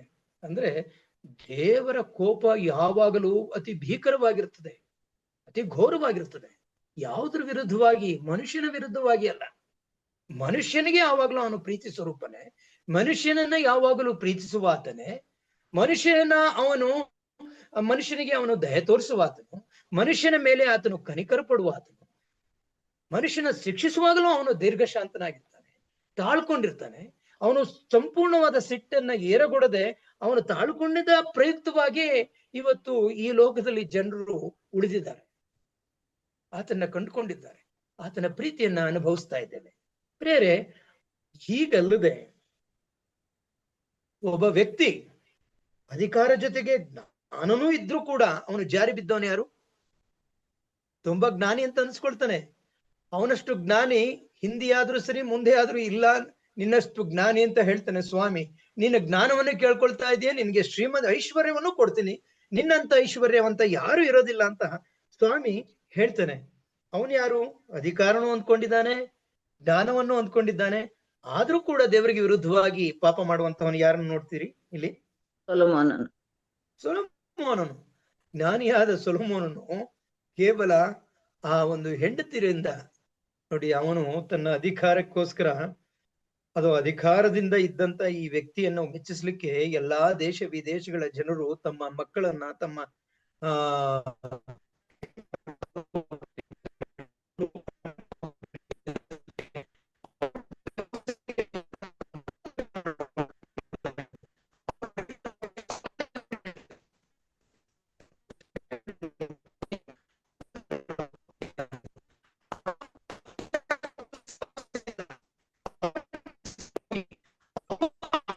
ಇದಕ್ಕೆ ನಿಮ್ದು ವಾಯ್ಸ್ ಏನು ಕೇಳ್ತಾ ಇಲ್ಲ, ವಾಯ್ಸ್ ನಿಮ್ದು. ನನ್ನ ವಾಯ್ಸ್ ಕೇಳ್ತಾ ಇಲ್ವಾ? ಹಾ, ಈಗ ಕೇಳಿಸ್ತಾ ಇದೆ, ಈಗ ಕೇಳಿಸ್ತಾ ಇದೆ. ಈಗ ನೋಡಿ, ಕೇಳಿಸ್ತಾ ಇದೆ. ಕೇಳದೆ ಇರುವಾಗ ನೀವು ಇಮಿಡಿಯೇಟ್ ಆಗಿ ಹೇಳಿ. ಹಾಗೆ ರೀತಿ ನೀವು ಇಲ್ಲ ಇಲ್ಲ, ಹೀಗೆ ಮೌನವಾಗಿ ಹೀಗೆ ಇರ್ಬೇಕು. ಇಲ್ಲ ಇಲ್ಲ, ಈಗೇನೆ ನಿಂತೋಯ್ತು, ಮತ್ತೆ ಇವಾಗ ಸ್ಟಾರ್ಟ್ ಹಾ ಆಯ್ತು. ಹಾ ಮತ್ತೆ ತಿಳಿಸಿ. ಸರಿ. ನೋಡಿ, ಜ್ಞಾನಿಯಾಗಿದ್ದು ಅಧಿಕಾರ ಬಲದಿದ್ದ ಇದ್ದಂತಹ ಆ ವ್ಯಕ್ತಿ ಯಾವ ಪ್ರಭಾವವನ್ನ ಅಲ್ಲಿ ಬೀರ್ತಾನೆ ಅಂತಂದ್ರೆ, ಅವನು ಮಾಡಿದ್ದು ಸರಿ ಅಂತ ಅವನು ಕಾಣುವಾಗ, ಅವನ ಪ್ರಜೆಗಳು ಅದನ್ನೇ ಮಾಡುವಾಗ ಅವರನ್ನ ಖಂಡಿಸ್ಲಿಕ್ಕೆ ಅವನಿಗೆ ಸ್ವರ ಹೊರಟೋಗುತ್ತೆ. ನೀನೇ ಮಾಡಿದ್ದೆಲ್ಲಪ್ಪ, ನೀನೇ ತೋರಿಸ್ಕೊಟ್ಟೆಲ್ಲ ಇದನ್ನ, ನೀನ್ ಮಾಡಿದ್ದೇನೆ ನಾನ್ ಮಾಡಿದ್ದೀನಿ ಅಂತ ಹೇಳ್ತಾನೆ ಅವನು. ಆಗ ಇವನ ಬಾಯಿ ಮುಚ್ಕೊಂಡಿರ್ಬೇಕಾಗತ್ತೆ. ಅಂತ ಸಂದರ್ಭಗಳು ಬಂದಾಗ್ಲೆಲ್ಲ ಪಾಪದಲ್ಲಿ ತೊಡಕೊಂಡಂತಹ ವ್ಯಕ್ತಿ ಆ ಎಷ್ಟೇ ಪ್ರಭಾವವನ್ನ ಹೊಂದಿದ್ದ ಬೀರೋದ್ರಿಂದ ಅವನಿಂದ ಅನೇಕರು ಪಾಪಕ್ಕೆ ಒಳಗಾಗುವಂತಹ ಒಂದು ಸಂದರ್ಭ ಬರ್ತದೆ. ಅದಕ್ಕೋಸ್ಕರ ಸ್ವಾಮಿ ನಮ್ಮನ್ನ ಶಿಕ್ಷಿಸುವನಾಗಿದ್ದಾನೆ. ಅಲ್ಲಲ್ಲಿ ನಮ್ಮನ್ನ ಶಿಕ್ಷಿಸಿ ಸರಿಪಡಿಸ್ಲಿಲ್ಲ ಅಂತಂದ್ರೆ ಪಾಪವೇ ಸರಿ, ನಮ್ಮ ರಾಜನೇ ಇದರಲ್ಲಿ ತೊಡಗಿರುವಾಗ ನಾವು ಮಾಡಿದ್ರೆ ಏನ್ ತಪ್ಪು ಅನ್ನುವಂತಹ ಸಂದರ್ಭ ಬರ್ತದೆ. ಆದ್ರಿಂದ ಪ್ರಿಯರೇ, ನಾವು ಪಾಪಗಳನ್ನ ಯಾವಾಗ ಮಾಡ್ತೇವೆ? ಯಾವಾಗ ನಾವು ಹೆಚ್ಚಾಗಿ ದೇವರಿಗೆ ವಿರುದ್ಧವಾಗಿ ನಡೀತೇವೆ ಅಂತಂದ್ರೆ, ಯಾವುದೇ ಜವಾಬ್ದಾರಿ ಇಲ್ಲದೆ, ನಿರ್ವಹಿಸ್ಲಿಕ್ಕೆ ಯಾವುದೇ ಕರ್ತವ್ಯವಿಲ್ಲದೆ, ಮಾಡುವುದಕ್ಕೆ ಯಾವುದೇ ಕೆಲಸ ಇರುವಂತಹ ಒಂದು ಮನಸ್ಥಿತಿ ಅಥವಾ ಮನಸ್ಸಿಗೆ ಯಾವಾಗಲೂ ಪಾಪದ ಆಲೋಚನೆಗಳು ಬರ್ತವೆ. ಅದರಲ್ಲೂ ಸೋಂಬೇರಿತನ ಇದ್ದ ಪಕ್ಷದಲ್ಲಿ, ಅದರಲ್ಲೂ ಐಶ್ವರ್ಯವಂತರಾಗಿದ್ದ ಪಕ್ಷದಲ್ಲಿ, ಸೊದೋಮ್ ಗೋಮರದ ಜನರಿಗೆ ಇದೇ ಆಗಿತ್ತು. ವರ್ಷದ 365 ದಿನಗಳು ಅಲ್ಲಿ ಯಥೇಚ್ಛವಾಗಿ ಎಲ್ಲ ದೊರಕ್ತಾ ಇತ್ತು. ಸಮೃದ್ಧಿ ಇಲ್ಲಿ ಅವರು ಇರ್ತಾ ಇದ್ರು. ಆ ಸಮೃದ್ಧಿಯನ್ನ ಅವ್ರು ಹೇಗೆ ಬಳಸಬೇಕು ಅಂತ ಗೊತ್ತಾಗ್ತಾ ಇರಲಿಲ್ಲ. ಅವ್ರು ಯಾವುದೇ ಕಷ್ಟ ಪಡದೆ ಅವ್ರಿಗೆ ಊಟ ದೊರಕ್ತಾ ಇತ್ತು. ಅಂತ ಸಂದರ್ಭದಲ್ಲಿ ಅವರ ಮನಸ್ಸು ವಿಕಾರಗೊಂಡು ಒಂದು ಸಹಜವಾದ ಒಂದು ಆಸೆಗಳನ್ನ, ಭೋಗಾಸಕ್ತಿಗಳನ್ನ ಹೊಂದದೆ ಆ ಅಸಹಜವಾದ ಒಂದು ಭೋಗಾಸಕ್ತಿಯನ್ನ ಅವರು ಪಡ್ಕೊಂಡ್ರು. ಅವರು ಯಾವ ರೀತಿ ಆದ್ರು ಅಂದ್ರೆ ಸಲಿಂಗಕಾಮಿಗಳಾದ್ರು. ಯಾಕೆ ಈ ರೀತಿ ಎಲ್ಲ ಆಯ್ತು ಅಂತಂದ್ರೆ, ಅವ್ರಿಗೆ ಎಲ್ಲ ಇತ್ತು. ಅವರಿಗೆ ಬೇಕಾದಂತಹ ಒಂದು ಹೆಂಡತಿಯರಿದ್ದಾಗ್ಯೂ ಸಹ, ಅವರು ಕೌಟುಂಬಿಕ ಜೀವನ ಮಾಡ್ತಿದ್ದಾಗ್ಯೂ ಸಹ ಅವರು ಸಲಿಂಗ ಕಾಮಕ್ಕೆ ಆತುರ ಪಡುವಂತವ್ರ. ನೋಡಿ, ಈ ತರ ಸಮೃದ್ಧಿಯಿಂದನೂ ಮನುಷ್ಯನು ಹಾಳಾಗ್ತಾನೆ ಅನ್ನೋದನ್ನ ನಾವಿಲ್ಲಿ ನೋಡ್ಬೇಕು. ಹೊಟ್ಟೆ ಬಾಕ್ತನ, ಕೊಳ್ಳು ಬಾಕ್ತನ, ಇವೆಲ್ಲ ಇವತ್ತು ನಾವು ನಮ್ಮನ್ನ ಬಿಡದೆ ಕಾಡ್ತಾ ಇರುವಂತಹ ಒಂದು ಪಾಪಗಳಾಗಿದೆ. ಕೊಳ್ಳು ಬಾಕ್ತನ ಅಂತಂದ್ರೆ ನಮಗೆ ಅವಶ್ಯಕತೆನೇ ಇರೋದಿಲ್ಲ. ನಮ್ಮ ಹತ್ರ ಹಣ ಇರ್ತದೆ, ನಾವು ಪರ್ಚೇಸಿಂಗ್ ಅಂತ ಹೋಗ್ತೇವೆ, ಅಲ್ಲಿ ನೋಡ್ತೇವೆ, ಅವುಗಳನ್ನ ತಗೊಳ್ದೆ ಅಥವಾ ಅವುಗಳು ಉಪಯೋಗ ಇಲ್ಲ ಅಂದ್ರೂ ಅವುಗಳನ್ನ ಕೊಂಡುಕೊಳ್ಳದೆ ಇರುವಂತಹ ಶಕ್ತಿ ನಮ್ಗಿರೋದಿಲ್ಲ. ಕೊಂಡುಕೊಳ್ಳೇಬೇಕು, ಆ ರೀತಿ ನಾವು ಅದಕ್ಕೆ ಮಾರು ಹೋಗಿರ್ತೇವೆ, ನಾವು ಬಿದ್ದು ಹೋಗಿರ್ತೇವೆ. ಆ ವಸ್ತುವನ್ನ ಎಷ್ಟಾದ್ರೂ ಸರಿ ಕೊಂಡ್ಕೊಂಡು ಬರ್ತೇವೆ, ಅದು ಮೂಲನ್ ಬೇಕಾದ್ರೆ ಬೀಸಾಕೋಣ, ಆದ್ರೆ ಅದನ್ನ ಕೊಂಡ್ಕೊಂಡು ಬರ್ತೇವೆ. ಹಣವನ್ನೆಲ್ಲ ನಾವು ಯಾವ್ದಕ್ಕೆ ಉಪಯೋಗಿಸ್ತಾ ಇದ್ದೇವೆ ಅಂತಂದ್ರೆ ಆಹಾರವಲ್ಲದಕ್ಕೆ, ನಮಗೆ ಬೇಕಿಲ್ಲದಕ್ಕೆ ನಾವು ಉಪಯೋಗಿಸ್ತಾ ಇದ್ದೇವೆ. ಇಂತಹ ಪಾಪಗಳಲ್ಲಿ ನಾವು ತೊಡಗಿರ್ತೇವೆ. ಇಸ್ರಾಯೇಲ್ರಿಗೆ ಆದಂತಹ ಅಂದ್ರೆ ಇಸ್ರಾಯೇಲರು ದಂಡಿಸಲ್ಪಡುವಾಗಲೆಲ್ಲ ಇಂತಹ ಪಾಪಗಳಿಗೆ ಅವರು ಗುರಿ ಆಗ್ತಾ ಇದ್ರು. ಆ ಸಾಲದಕ್ಕೆ ಹೊಟ್ಟೆ ಬಾಕ್ತನ ಬಂದಿದೆ. ಹೊಟ್ಟೆ ಬಾಕ್ತನ ಅಂತಂದ್ರೆ ನಮಗೆ ಅಗತ್ಯವಾದಕ್ಕಿಂತ ಹೆಚ್ಚಾಗಿ ನಾವು ಆಹಾರವನ್ನ ಸೇವೆ ಮಾಡೋದು. ಒಂದು ಕಡೆ ಹೇಳ್ತಾರೆ, ನಾವು ಜೀವಿಸೋಕ್ಕೋಸ್ಕರ ತಿನ್ನಬೇಕು, ತಿನ್ನುವುದಕ್ಕೋಸ್ಕರ ಜೀವಿಸಬಾರದು ಎಂಬುದಾಗಿ. ಇವತ್ತು ಜನರು ಎಲ್ಲಾ ಇದರಲ್ಲೂ ಏನಾಗಿದೆ ಅಂತಂದ್ರೆ, ಅವರ ನಾಲಿಗೆ ರುಚಿಗೆ ತಕ್ಕ ಹಾಗೆ ಅವರು ಬೇಡದ್ದನ್ನೆಲ್ಲ ತಿನ್ಲಿಕ್ಕೆ ಇವತ್ತು ಶುರು ಮಾಡಿದ್ದಾರೆ.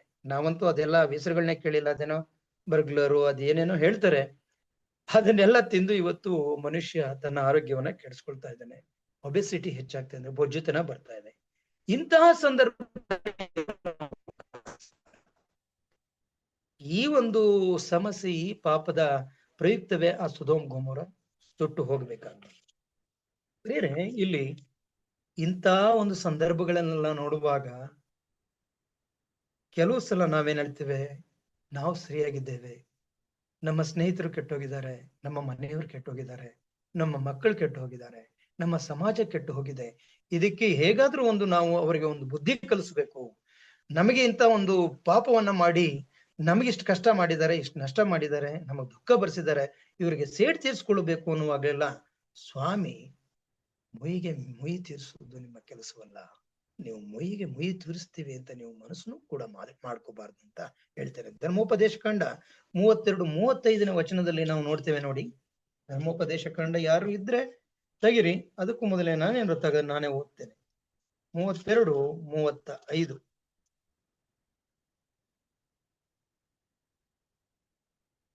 ಪ್ರತೀಕಾರ ಮಾಡಿ ಮುಯಿಗೆ ಮುಯಿ ತೀರಿಸುವುದು ನನ್ನ ಕೆಲಸ. ಅವರು ಜಾರಿ ಬೀಳುವ ಸಮಯ ಬರುವುದು, ಅವರಿಗೆ ಆಪತ್ಕಾಲವು ಸಮೀಪಿಸಿತು. ನಾವು ನಮ್ಮ ವಿರೋಧಿಗಳಿಗೆ ಪ್ರತೀಕಾರ ಮಾಡ್ತೇವೆ, ಮುಯಿಗೆ ಮುಯಿ ತೀರಿಸ್ತೇವೆ ಅಂತ ಯಾವಾಗಲೂ ಮನಸ್ಸು ಮಾಡ್ಕೊಂಡು. ಸ್ವಾಮಿ ಹೇಳ್ತೇನೆ, ನಿನ್ನ ವಿರೋಧಿಯ ವಿಷಯದಲ್ಲಿ ನೀನು ಯಾವಾಗ್ಲೂ ದೂರನ್ನ ತರಬೇಡ. ಅದು ಆತನಿಗೆ ಗೊತ್ತಾಗುತ್ತೆ. ನೀನ್ ಯಾವಾಗ್ಲೂ ದೂರ ಹೇಳ್ತಾ ಇರೋದು ಅವನಿಗೆ ಒಂದು ವೇಳೆ ಗೊತ್ತಾದ್ರೆ, ರಾಜನಿಗೆ ಗೊತ್ತಾದ್ರೆ, ರಾಜನು ನಿನ್ನನ್ನೇ ಶಿಕ್ಷಿಸ್ತಾನೆ. ನಾವು ಯಾವಾಗ್ಲೂ ದೂರ ಹೇಳ್ತಾ ಹೋದ್ರೆ ಏನಾಗುತ್ತೆ, ಕಡೆಗೆ ನಾವೇ ಅಪರಾಧಿಗಳಾಗ್ತೇವೆ. ಮುಯಿಗೆ ಮುಯಿ ತೀರಿಸೋ ಕೆಲಸ ಯಾವಾಗ ಮಾಡ್ಬೇಕು ಅಂತಂದ್ರೆ, ನಾವು ದೇವರಂತೆಯೇ ಶುದ್ಧರಾಗಿದ್ದ ಪಕ್ಷದಲ್ಲಿ, ದೇವರಂತೆಯೇ ನ್ಯಾಯಾಧಿಪತಿಯಾಗಿದ್ದ ಪಕ್ಷದಲ್ಲಿ, ದೇವರಂತೆಯೇ ನಾವು ಅಧಿಕಾರ ಹೊಂದಿದ್ದ ಪಕ್ಷದಲ್ಲಿ ನಾವು ಒಬ್ಬ ವ್ಯಕ್ತಿಯನ್ನ ಶಿಕ್ಷಿಸಿ ಅವನಿಗೆ ಮುಯಿಗೆ ಮುಯಿ ತೀರಿಸಬಹುದು. ಪ್ರಿಯರೇ, ಮುಯಿಗೆ ಮುಯಿ ತೀರಿಸುವ ಕೆಲಸ ನಮ್ದಲ್ಲ. ಕಾನೂನನ್ನ ಕೈ ಎತ್ಕೊಳ್ಬಾರ್ದು ಅಂತ ಸರ್ಕಾರವೇ ಹೇಳುತ್ತೆ. ಒಬ್ಬ ವ್ಯಕ್ತಿ ಅಪರಾಧಿಯಾಗಿದ್ರೆ ಅವನನ್ನ ಕಾನೂನಿಗೆ ಒಳಪಡಿಸ್ಬೇಕು, ಮೇಲಧಿಕಾರಿಯ ಗಮನಕ್ಕೆ ತರಬೇಕು. ಪೊಲೀಸ್ ಇದ್ದಾರೆ, ನೀವು ಅವನಿಗೆ ಹೊಡೆಯೋ ಆಗಿಲ್ಲ, ನೀವು ಅವನನ್ನು ಕೊಲ್ಲೋ ಆಗಿಲ್ಲ. ಅದಕ್ಕೆ ಹಾಗೇನಾದ್ರೂ ಮಾಡಿದ್ರೆ ನಮಗೆ ಆ ಶಿಕ್ಷೆ ಉಂಟಾಗುತ್ತೆ. ಇದು ಎಲ್ಲಿಂದ ಬಂತು ಅಂದ್ರೆ ಈ ಸತ್ಯವೇದದಿಂದ. ಮನುಷ್ಯ ಆಕಸ್ಮಿಕವಾಗಿ ಏನಾದ್ರು ತಪ್ಪು ಮಾಡಿದ್ರೆ ಅವನು ತಪ್ಪಿಸ್ಕೊಂಡು ಹೋಗ್ಲಿಕ್ಕೇನೆ ಆಶ್ರಯ ನಗರಗಳನ್ನ ನೀನು ಮಾಡಪ್ಪ, ಆಶ್ರಯ ನಗರಗಳನ್ನ ಅಲ್ಲಲ್ಲಿ ನೀವು ಸ್ಥಾಪಿಸುವಂತ ಸ್ವಾಮಿ ಮೋಶೆಗೆ ಹೇಳ್ತಾ ಇದ್ದ. ನೋಡಿ, ಸ್ವಾಮಿ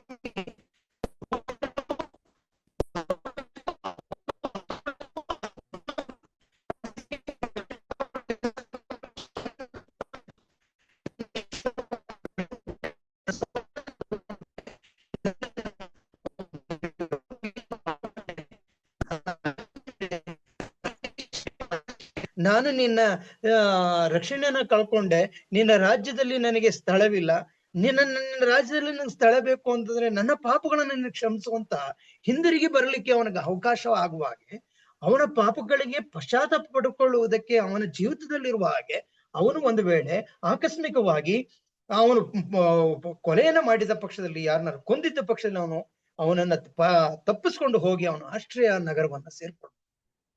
ನೋಡಿ, ದೇವರು ಮನುಷ್ಯನನ್ನ ಎಂದಿಗೂ ಕಳ್ಕೋಬಾರ್ದು. ಅವನ ರಕ್ಷಣೆ ಅವನಿಂದ ತಪ್ಪು ಹೋಗ್ಬಾರ್ದು. ಇವನಿಗೋಸ್ಕರ ಅಮೂಲ್ಯವಾದ ಪ್ರಾಣವನ್ನ ಕೊಟ್ಟ ಮೇಲೆ ಇವನು ಅದರಿಂದ ಉಪಯೋಗ ಪಡ್ಕೊಳ್ಬೇಕು. ಇಲ್ಲ ಅಂತಂದ್ರೆ ವ್ಯರ್ಥ ಆಗುತ್ತೆ. ನಾನು ಕೊಟ್ಟದ್ದು, ನಾನು ಮಾಡಿದ ಪ್ರಯಾಸ, ನಾನು ತೆಗೆದುಕೊಂಡಂತಹ ಈ ಒಂದು ತ್ಯಾಗ, ಇವೆಲ್ಲವೂ ಮಾಡಿದಂತ ತ್ಯಾಗ ಇವೆಲ್ಲವೂ ವ್ಯರ್ಥವಾಗುತ್ತೆ. ಆದ್ರಿಂದ ಇವರ ವಿಷಯದಲ್ಲಿ ನಾನು ಕರುಣೆಯುಳ್ಳವನಾಗಿರ್ಬೇಕು ಅಂತ ಹೇಳ್ತಾನೆ. ಅದಕ್ಕೆ ಮೊಯ್ಯಿಗೆ ಮೊಯ್ಯಿ ತೀರಿಸ್ಬೇಡ ಅಂತ ಯಾಕೆ ಹೇಳ್ತಾನೆ ಅಂದ್ರೆ, ಒಂದು ವೇಳೆ ನನ್ನ ಮಗನನ್ನ ಯಾವನು ಕೊಂದ ಅಂತ ಹೇಳಿ ಅವನ ಮಗನನ್ನ ನಾನು ಕೊಲ್ಲಕ್ ಹೋದ್ರೆ ಖಂಡಿತವಾಗಿ ಏನಾಗುತ್ತೆ, ಒಬ್ಬ ಮನುಷ್ಯ ತನ್ನನ್ನ ತಪ್ಪು ಅರಿತುಕೊಳ್ಳುವಂತಹ ಒಂದು ಹಾದಿಗೆ ಅವನು ಬರೋದಿಲ್ಲ. ತಪ್ಪನ್ನ ಅರಿತುಕೊಳ್ಬೇಕು ಅಂತಂದ್ರೆ ನಾವು ತಾಳ್ಮೆಯಿಂದ ವರ್ತಿಸ್ಬೇಕು. ಆ ಒರಿಸ್ಸದಲ್ಲಿ ಸುವಾರ್ತಿಕನಾದ ದೇವರ ಸೇವಕನಾದ ಒಬ್ಬನನ್ನ ಅವನ ಮಕ್ಕಳ ಸಹಿತ ಜೀಪಲ್ಲಿ ಸುಟ್ರು. ಅದೇನೋ ಬರ್ತದೆ ಅವ್ರ ಹೆಸರು, ಸ್ಟೈನ್ ಅಂತ. ಆ ವ್ಯಕ್ತಿ ಖಂಡಿತ. Thank you brother. ನೋಡಿ, ಆ ಪಾಪಕ್ಕೋಸ್ಕರ ಆ ಮಹಿಳೆಯನ್ನ ಅವ್ರು ಕೇಳುವಾಗ, ನೋಡಪ್ಪ, ನಿನ್ನ ಯಜಮಾನ ಕಳ್ಕೊಂಡಿದೀಯಾ, ನಿನ್ನ ಮಕ್ಕಳನ್ನ ಕಳ್ಕೊಂಡಿದೀಯಾ, ಇವನಿಗೆ ಯಾವ ರೀತಿ ಶಿಕ್ಷೆ ಕೊಡ್ಬೇಕು ಅಂತ ಹೆಂಡತಿನ ಕೇಳುವಾಗ, ನನ್ನ ಯಜಮಾನ ಮತ್ತು ಮಕ್ಕಳನ್ನ ನಾನು ಪರಲೋಕದಲ್ಲಿ ನೋಡ್ತೇನೆ, ಈ ವ್ಯಕ್ತಿಯನ್ನು ನೋಡ್ಬೇಕು, ಈ ವ್ಯಕ್ತಿಗೂ ದೇವ್ರ ರಕ್ಷಣೆ ಆಗ್ಬೇಕು, ಹಾಗಾಗಿ ಇವನನ್ನ ನಾನು ಕ್ಷಮಿಸಿದ್ದೇನೆ ಅಂತ ಹೇಳ್ತಾರೆ. ಪ್ರಿಯರೇ, ಕ್ಷಮಿಸುವಾಗ ಮನುಷ್ಯನಿಗೆ ತನ್ನಲ್ಲಿರುವಂತಹ ಎಲ್ಲಾ ಕೋಪ, ತನ್ನಲ್ಲಿರುವ ಅಂತಹ ದ್ವೇಷ ಅವನಲ್ಲಿರುವಂತಹ ಒಂದು ಕ್ರೋಧ ಎಲ್ಲವೂ ಒಳಗೆ ಹೋಗುತ್ತೆ. ಕ್ಷಮಿಸುವಾಗ ಆತನು ಮೃದುವಾಗ್ತಾನೆ. ಅದನ್ನ ನಾವು ರೋಮಪುರದವರಿಗೆ ಬರೆದ ಪತ್ರಿಕೆ 12ನೇ ಅಧ್ಯಾಯದಲ್ಲಿ ನೋಡ್ತೇವೆ. ನೋಡ್ರಿ, ರೋಮಪುರದವರಿಗೆ ಬರೆದ ಪತ್ರಿಕೆ 12ನೇ ಅಧ್ಯಾಯದಲ್ಲಿ ನೋಡ್ತೇವೆ. ಎಷ್ಟು ಚೆನ್ನಾಗಿದೆ ಅದು, ಆ ವಾಕ್ಯಗಳು ಮತ್ತೆ ಮತ್ತೆ ಓದಬೇಕು ಅಂತ ಅನ್ಸುತ್ತೆ. ರೋಮಾಪುರದವರಿಗೆ ಬರೆದ ಪತ್ರಿಕೆ 12ನೇ ಅಧ್ಯಾಯದಲ್ಲಿ ಕೆಲವು ವಾಕ್ಯಗಳನ್ನು, ಯಾರಿಗೂ ಅಪಕಾರಕ್ಕೆ ಅಪಕಾರವನ್ನು ಮಾಡಬೇಡಿರಿ, ಎಲ್ಲರ ದೃಷ್ಟಿಯಲ್ಲಿ ಯಾವುದು ಗೌರವವಾದದ್ದು ಅದನ್ನೇ ಯೋಚಿಸಿ ಸಾಧಿಸಿರಿ, ಸಾಧ್ಯವಾದರೆ ನಿಮ್ಮಿಂದ ಆಗುವ ಮಟ್ಟಿಗೆ ಎಲ್ಲರ ಸಂಗಡ ಸಮಾಧಾನ. ಪ್ರಿಯರೇ, ನೀವೇ ಮುಯಿಗೆ ಮುಯಿ ತೀರಿಸದೆ ಶಿಕ್ಷಿಸುವುದನ್ನು ದೇವರಿಗೆ ಬಿಡಿರಿ. ಯಾಕಂದರೆ ಮುಯಿಗೆ ಮುಯಿ ತೀರಿಸುವುದು ನನ್ನ ಕೆಲಸ, ನಾನೇ ಪ್ರತಿಫಲವನ್ನು ಕೊಡುವೆನು ಎಂದು ಕರ್ತನು ಹೇಳುತ್ತಾನೆಂಬುದಾಗಿ ಬರೆದದೆ. ಹಾಗಾದರೆ ನಿನ್ನ ವೈರಿ ಹಸಿದಿದ್ದರೆ ಅವನಿಗೆ ಊಟಕ್ಕೆ ಬಡಿಸು, ಬಾಯಾರಿದ್ದರೆ ಕುಡಿಯುವುದಕ್ಕೆ ಕೊಡು. ಹೀಗೆ ಮಾಡುವುದರಿಂದ ಅವನ ತಲೆಯ ಮೇಲೆ ಕೆಂಡಗಳನ್ನು ಕೂಡಿಸಿಟ್ಟಂತಾಗುವುದು. ಕೆಟ್ಟತನಕ್ಕೆ ಸೋತು ಹೋಗದೆ ಒಳ್ಳೆಯತನದಿಂದ ಕೆಟ್ಟತನವನ್ನು ಸೋಲಿಸು. ನಾವು ಹೇಗೂ ಇನ್ನೊಬ್ಬರ ದಾರಿಗೆ ಮುಳ್ಳಾಗಬಾರದು. ಇನ್ನೊಬ್ಬರ ರಕ್ಷಣೆಯ ಮಾರ್ಗದಲ್ಲಿ ನಾವು ಅಡೆತಡೆ ಆಗಬಾರದು, ವಿಘ್ನವಾಗಬಾರದು. ಅದಕ್ಕೋಸ್ಕರ ಸ್ವಾಮಿ ಹೇಳ್ತಾ ಇದ್ದಾನೆ, ನಿನ್ನ ವೈರಿಗಳು ಹಸಿದಿದ್ರೆ ನೀನು ಊಟಕ್ಕೆ ಬಿಡಿಸು, ಅವರು ಬಾಯಾರಿದ್ದರೆ ನೀರನ್ನು ಕೊಡು. ಹೀಗೆ ಮಾಡಿದರೆ ಅವರ ತಲೆಯ ಮೇಲೆ ಕೆಂಡಗಳನ್ನ ಕೂಡಿಸಿಟ್ಟಂತಾಗುವುದು. ಅಂದ್ರೆ ಸ್ವಾಮಿ ಅವನ ಕೆಂಡದಿಂದ ಅದ್ರ ಬದಲು ಕೆಂಡದನ್ನ ಕೂಡಿಸಿಟ್ಟು ನೀನು ಸುಡುವಂತ ಅಲ್ಲ, ಅವನ ಮನಸ್ಸಿನಲ್ಲಿ ಒಂದು ಒಳ್ಳೆಯ ಒಂದು ಪರಿವರ್ತನೆ ಆಗಬೇಕು. ಅವನಿಗೇನೆ ಅದು ಕುದಿಬೇಕು. ಅಯ್ಯೋ, ನನ್ನ ಇಷ್ಟು ನಾನು ತೊಂದರೆ ಕೊಟ್ಟಾಗಿಯೂ ನನ್ನ ಹಸಿವಿಗೆ ಅನ್ನವನ್ನ, ಬಾಯಾರಿಕೆಗೆ ನೀರನ್ನು ಕೊಡುವಂತಹ ಈ ವ್ಯಕ್ತಿಯಲ್ಲಿ ಎಷ್ಟು ಒಳ್ಳೆತನ ಇದೆ, ಇವನಲ್ಲಿ ನಿಜವಾಗಿಯೂ ದೇವರು ಇವನ ಜೊತೆ ಇದ್ದಾನೆ ಅಂತ ಅನ್ಕೊಳ್ಳಿ. ಅದರಿಂದ ಅವನಿಗೆ ರಕ್ಷಣೆಯ ಮಾರ್ಗಕ್ಕೆ ಬರುವಂತಹ ಎಲ್ಲಾ ಸಾಧ್ಯತೆಗಳಿವೆ. ಒಮ್ಮೆ ನಾವೇನಾದ್ರೂ ಅದನ್ನ ಬಿಟ್ಟು ನಾವು ಮುಯಿಗೆ ಮುಯಿ ತೀರಿಸುವಂತಹ ಪ್ರತೀಕಾರವನ್ನ ಮಾಡುವಂತಹ ಕೆಲಸವನ್ನ ಮಾಡಿದ್ರೆ ನಾವು ದೇವರಿಗೆ ವಿರೋಧವಾದ ಪಾಪವನ್ನ ಮಾಡ್ತೇವೆ.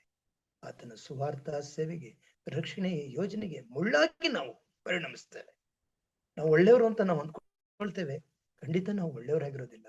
ದೇವರು ನಮ್ಮ ಮೇಲೇನೆ ಒಂದು ವೇಳೆ ಪ್ರತೀಕಾರ ಮಾಡೋದಾದ್ರೆ ನಮ್ಮನ್ನೇ ಆತನು ಕೊಲ್ಲಬಹುದಾಗಿತ್ತು. ನಮ್ಮನ್ನು ಉಳಿಸಿರುವಾಗ ಸ್ವಾಮಿ ಇನ್ನೂ ಹೆಚ್ಚಿನ ರೀತಿಯಲ್ಲಿ, ಉದಾರ ರೀತಿಯಲ್ಲಿ ಇನ್ನೊಬ್ಬರನ್ನು ನಾವು ಕ್ಷಮಿಸಬೇಕೆಂಬುದು ಆತನ ಒಂದು ಚಿತ್ತವಾಗಿದೆ, ಆತನ ಒಂದು ಉದ್ದೇಶವಾಗಿದೆ. ಎಂತ ಒಳ್ಳೆಯ ಉದ್ದೇಶವನ್ನ ಸ್ವಾಮಿ ಇಟ್ಕೊಂಡು ನಮ್ಗೆ ಈ ಒಂದು ಮಾತನ್ನ ಹೇಳಿದ್ದಾನೆ.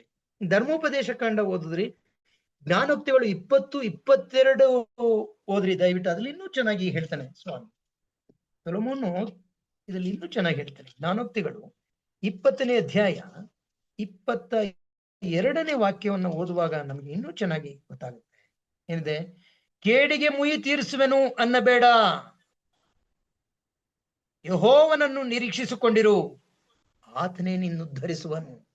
ನನ್ನನ್ನು ಉದ್ಧರಿಸಬೇಕಾಗಿರುವನು ಯೆಹೋವನಾಗಿರುವಾಗ ನನ್ನ ವೈರಿಯಿಂದ ನಾನು ಯಾವ ಉದ್ಧಾರವನ್ನ ಪಡ್ಕೊಳ್ಳುವುದಲು ಸಾಧ್ಯವಿಲ್ಲದಿರುವಾಗ, ಅಂದ್ರೆ ರಕ್ಷಣೆ ಅವನಿಂದ ಬರೋದಿಲ್ಲ, ನನಗೆ ರಕ್ಷಣೆ ಬರೋದೇ ನಮ್ಮ ಕರ್ತನಿಂದ. ಯಾರ ತ್ಯಾಗದಿಂದಾಗಲಿ ಯಾರೂ ಕೂಡ ಮಾಡಲಾಗದ ಕೆಲಸವನ್ನ, ಅಂದ್ರೆ ನಮ್ಮ ರಕ್ಷಣೆ ವಿಷಯದಲ್ಲಿ ಯಾರು ಏನೂ ಮಾಡಲಾರ. ನನ್ನ ಮಗನ ರಕ್ಷಣೆಯನ್ನ ನಾನು ಎಂದಿಗೂ ಮಾಡಲಾರೆ. ನಾನು ಎಂತ ದೊಡ್ಡ ವ್ಯಕ್ತಿ ಆಗಿದ್ರು ನಾನು ಮಾಡಲ. ವಾಕ್ಯ ಹೇಳುತ್ತೆ, ಎಲಿಯ, ದಾನಿಯೇಲ, ನೋಹ ಇವರು ಮೂವರು ಏನಾದ್ರೂ ಸ್ವಾಮಿ ತನ್ನ ಕುಟುಂಬವನ್ನು ರಕ್ಷಿಸ್ಲಿಕ್ಕೆ ಹೋದ್ರೆ ಅವರಿಂದ ರಕ್ಷಣೆ ಮಾಡ್ಲಿಕ್ಕಾಗ. ಅವರು ಮೂವರು ಮಾತ್ರ ಅವರವರು ಮಾಡಿದ ಶಿಷ್ಟತನಕ್ಕೋಸ್ಕರ ದೇವರು ಅವ್ರನ್ನ ಉಳಿಸಬಲ್ಲ ಹೊರತು ಅವರ ಪರವಾಗಿ ಅವನ ಕುಟುಂಬದವ್ರನ್ನ ಉಳಿಸ್ಲಿಕ್ಕೆ ಬೇಕಾದಂತಹ ಆ ಯೋಗ್ಯತೆ, ಅವರ ಒಂದು ಆ ಬೆಲೆ ಅವರು ತೆತ್ತಿರೋದಿಲ್ಲ. ಪ್ರಿಯರೇ, ತಮ್ಮ ರಕ್ಷಣೆಯನ್ನ ಮಾತ್ರ ಅವರು ಮಾಡ್ಕೊಳ್ಳಬಲ್ಲರೆ ಹೊರತು ಇನ್ನೊಬ್ಬರನ್ನ ರಕ್ಷಿಸುವಂತಹ ಒಂದು ಯೋಗ್ಯತೆ ಮನುಷ್ಯನಲ್ಲಿ ಇರಲ್ಲ. ಆದ್ರೆ ಇನ್ನೊಬ್ಬರನ್ನ ರಕ್ಷಣೆ ಮಾರ್ಗಕ್ಕೆ ಕರ್ಕೊಂಡ್ಬರೋದು, ಇನ್ನೊಬ್ಬರನ್ನ ರಕ್ಷಿಸುವುದಕ್ಕೆ ಬೇಕಾದಂತ ಮಾರ್ಗವನ್ನ, ಉಪದೇಶವನ್ನ, ಜೀವಿತವನ್ನ ನಾವು ಮಾಡ್ತೀವಿ. ಆದ್ರೆ ರಕ್ಷಿಸಬೇಕಾದವನು, ಅವರ ಪಾಪಗಳನ್ನು ಕ್ಷಮಿಸಬೇಕಾದವನು, ಅವರಿಗೆ ನಿತ್ಯ ಜೀವನ ಕೊಡುವಂತವನು, ಅವರನ್ನ ಆಶೀರ್ವದಿಸುವಂತವನು, ಪ್ರತಿಫಲವನ್ನ ಕೊಡುವನು ಅವರವರ ಕೃತ್ಯಗಳೇ ತಕ್ಕ ಹಾಗೆ ಯೇಸು ಕ್ರಿಸ್ತನು ಮಾತ್ರ.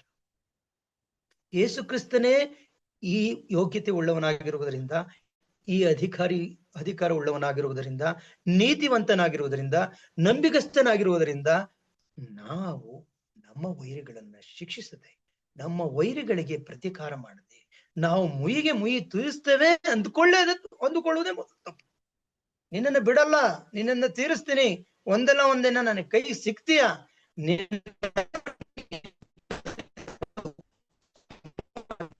ಯಾಕಂದ್ರೆ ನಾಳೆ ಅನ್ನೋದು ನಮ್ಮ ಪಾಲಿಗೆ ಶಾಶ್ವತವಾಗಿ ಮುಚ್ಚೋಗ್ಬೋದು. ದೇವರ ವಿರುದ್ಧವಾಗಿ ನಾವು ಪಾಪ ಮಾಡಬಾರ್ದು. ಒಬ್ಬ ವ್ಯಕ್ತಿಯನ್ನ ಶಿಕ್ಷಿಸ್ಲಿಕ್ಕೆ ಹೋಗಿ ನಾನು ನನ್ನ ರಕ್ಷಣೆಯನ್ನ ಕಳ್ಕೋಬಾರದು. ನನಗೆ ವಧುವಾಗಿ ಕೊಟ್ಟಿರುವಂತಹ ಆ ಒಂದು ಅವಕಾಶವನ್ನ ನಾನು ತಪ್ಪಿಸ್ಕೊಳ್ಬಾರ್ದು. ಯಾವ ರೀತಿ ಒಬ್ಬ ವ್ಯಕ್ತಿ ಕೋಟ್ಯಾನೂರು ರೂಪಾಯಿಯನ್ನ ಅವನು ಸಾಲ ಮಾಡಿ ದೇವರಿಂದ ಆ ಯಜಮಾನಿಂದ ಕ್ಷಮಿಸಲ್ಪಟ್ಟವನಾಗಿ ಹೊರಗೆ ಬಂದಾಗ ಅವನಿಂದ ಕೇವಲ ಕೆಲವು 100 ರೂಪಾಯಿಗಳನ್ನ ಸಾಲ ಮಾಡಿದಂತ ವ್ಯಕ್ತಿಯನ್ನ ಅವನು ಬಿಡದೆ ಅವನನ್ನ ಹಿಡಿದು ಅವನ ಶಿಕ್ಷಿಸುವಾಗ ಅದನ್ನ ನೋಡಿದಂತಹ ಆ ಅಧಿಕಾರಿಗಳು, ಸ್ವಾಮಿ ನೀನು ಇವನನ್ನ ಶಿಕ್ಷಿಸದೆ ಬಿಟ್ಟೆ, ಸಾವಿರಾರು ಕೋಟ್ಯಾಂತರ ರೂಪಾಯಿ ಇವನ ವಿಷಯದಲ್ಲಿ ನೀನು ಕ್ಷಮಾಪಣೆ ಮಾಡದೆ, ಮನ್ನಿಸ್ದೆ, ಆ ಮನ್ನಾ ಮಾಡಿ ಬಿಟ್ಟೆ. ಆದ್ರೆ ಇವನು ತನಗೆ ಕೊಡ್ಬೇಕಾಗಿರುವಂತಹ ಕೆಲವು 100 ರೂಪಾಯಿಗಳನ್ನ ಆತನು ಬಿಡಲಿಕ್ಕೆ, ಕ್ಷಮಿಸ್ಲಿಕ್ಕೆ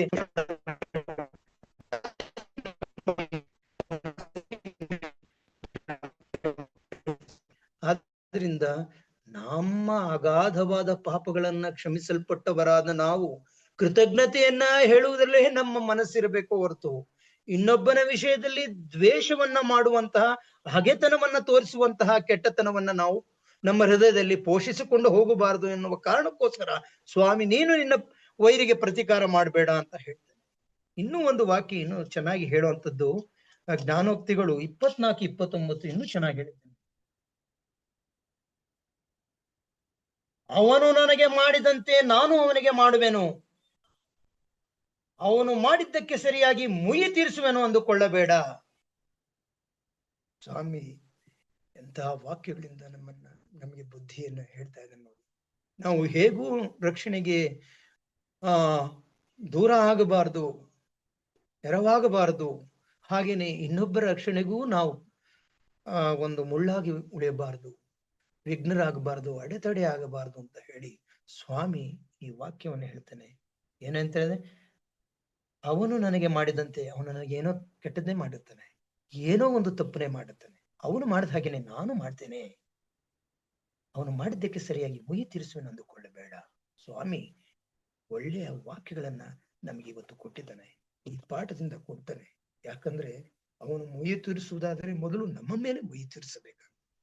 ಪಾಪಿಗಳನ್ನ ನಮ್ಮ ಮೇಲೆ ಮುಯಿ ತೀರಿಸುವುದಾದ್ರೆ ನಾವು ಖಂಡಿತವಾಗಿ ಮರಣ ಶಿಕ್ಷೆಗೆ ಒಳಗಾಗ್ತೇವೆ. ನಾವು ಖಂಡಿತವಾಗಿ ಆತನ ಲೋಕಕ್ಕೆ ಅಥವಾ ನಿತ್ಯ ಜೀವಕ್ಕೆ ನಾವು ಎಂದೂ ಬಾಧ್ಯರಾಗುವುದಿಲ್ಲ, ಪರಲೋಕ ರಾಜ್ಯಕ್ಕೆ ನಾವು ಎಂದೂ ಬಾಧ್ಯರಾಗುವುದಿಲ್ಲ.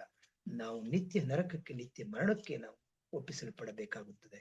ಆದ್ರಿಂದ ಸ್ವಾಮಿ ಹೇಳೋದೇನಂತಂದ್ರೆ, ನೀವು ಯಾವಾಗಲೂ ನಿಮ್ಮ ವೈರಿ ಹಸದಿದ್ರೆ ಆಹಾರ ಕೊಡ್ರಿ, ನಿಮ್ಮ ವೈರಿ ಬಾಯಾರಿಕೆ ಆಗಿದ್ರೆ ಅವ್ರಿಗೆ ನೀರು ಕೊಡ್ರಿ.